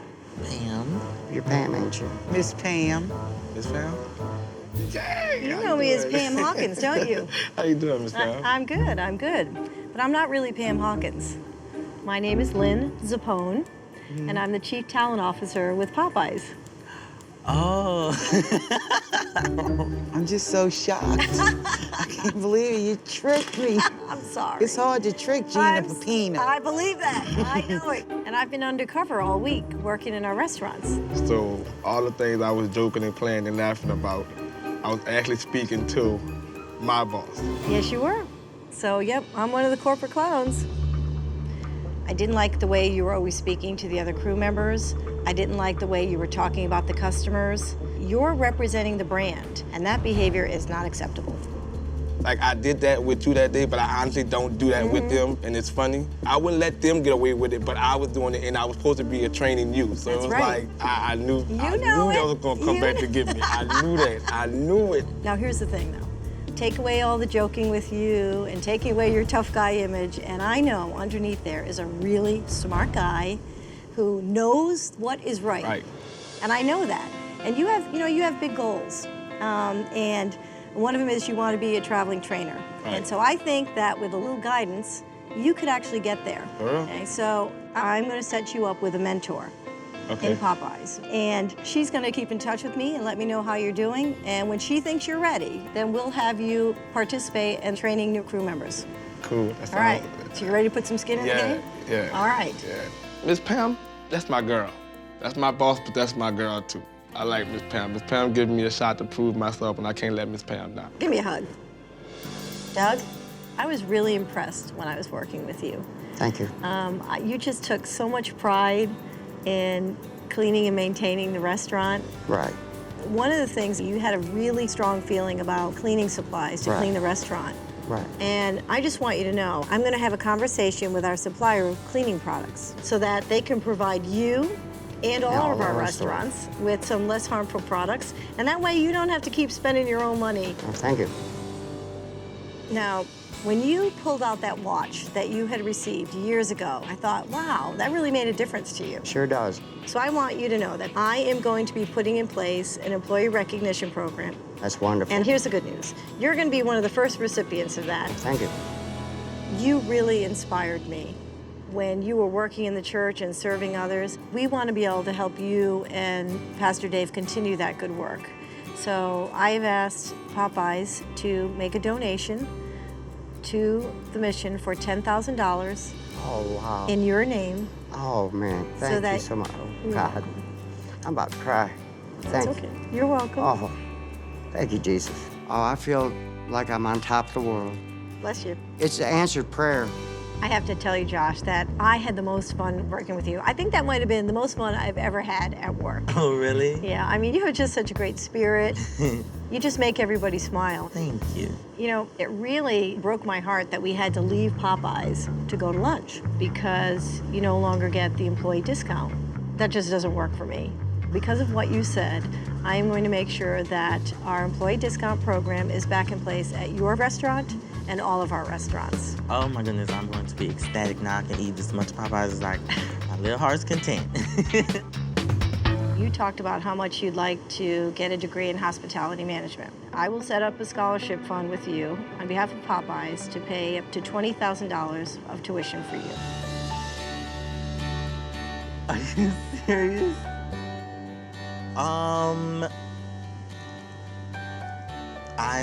You know what? This is the first time in my life I've been speechless. I believe that. Oh my goodness.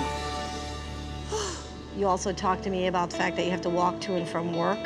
And, you know, that's hard, especially when it's late at night. You know, as a mom, I would be worried about you. So we want to give you $10,000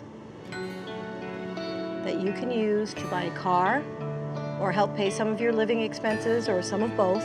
How much? $10,000.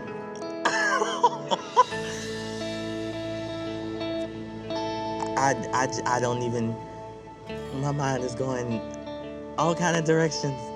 All kind of directions. Thank you. You're welcome. That's the thing I need to say most, thank you. You're very welcome. As my other half always says, the sun will always shine tomorrow. And oh boy, is the sun shining for me right now. It was really great to work with you, Gina. Oh, thank you. You are so good at your job. And I just want you to know that you are not forgotten out there. I appreciate this because I really needed it. I really needed it. I'm sorry it took so long. Thank you. One of the biggest things that I learned from you is that you need the tools to do your job. I mean, having to clean the restaurant without the right sanitizer, that's crazy. No, that was crazy, huh? And I know it. So I want you to know that you are going to have all the tools you need in that restaurant. And then most importantly, that pipe in that bathroom is going to get fixed. Thank you. Thank you. We appreciate what you're doing for the company. What's important to you is what's important to us, and your family is important to you. So we Yes, want it to be able is. to bring you together. So we would like to have a family reunion for you here in New Orleans. So we'll put you all up in a nice hotel and plan some activities so that you can have a nice family reunion. How does that sound? Wonderful. Is that good? Yes, yes, because I miss and I love my family. I really do. I have to say, I was really touched by your story and all that you've been through. I mean, you are one strong lady. I know it's been tough. And sometimes people just find themselves in a really difficult space. So one of the things that we'd like to do is set up like an employee relief fund. I think that's a great idea. Yeah. Life can get really, really hard. But I was thinking, you know, if we were going to start that relief fund, we need to start somewhere with someone who's really deserving. And I think that person is you. So we'd like to offer you $10,000 to help you kind of get your life back on track. You want a tissue, sweetie? There you go.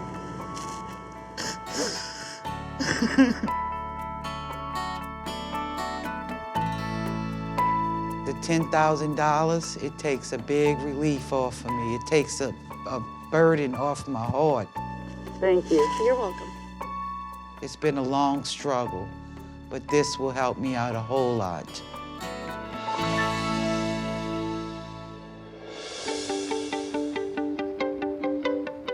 Through this experience, I've gotten to see firsthand that spending time with crew members proved to me, without a doubt, that they are so important to the success of our business. Hi, I'm Lynn. I've seen some challenges and some opportunities for us to fix some things. I'm Lynn Zappone. James, how you Hey, doing? James, nice to meet you. right. So how long have you been with us, Steve? 11 years. And so I look forward to spending time with more crew members all over the country, all over the world. What kind of things would you like to see us bring back? We used to do crew picnics for the crew members. We got away from that. There's a lot more work to be done. There's a lot more to learn. Hey, I see you working hard out here. Yes. Hey, I'm Lynn. To find out what's important to them and what they need from us to be successful.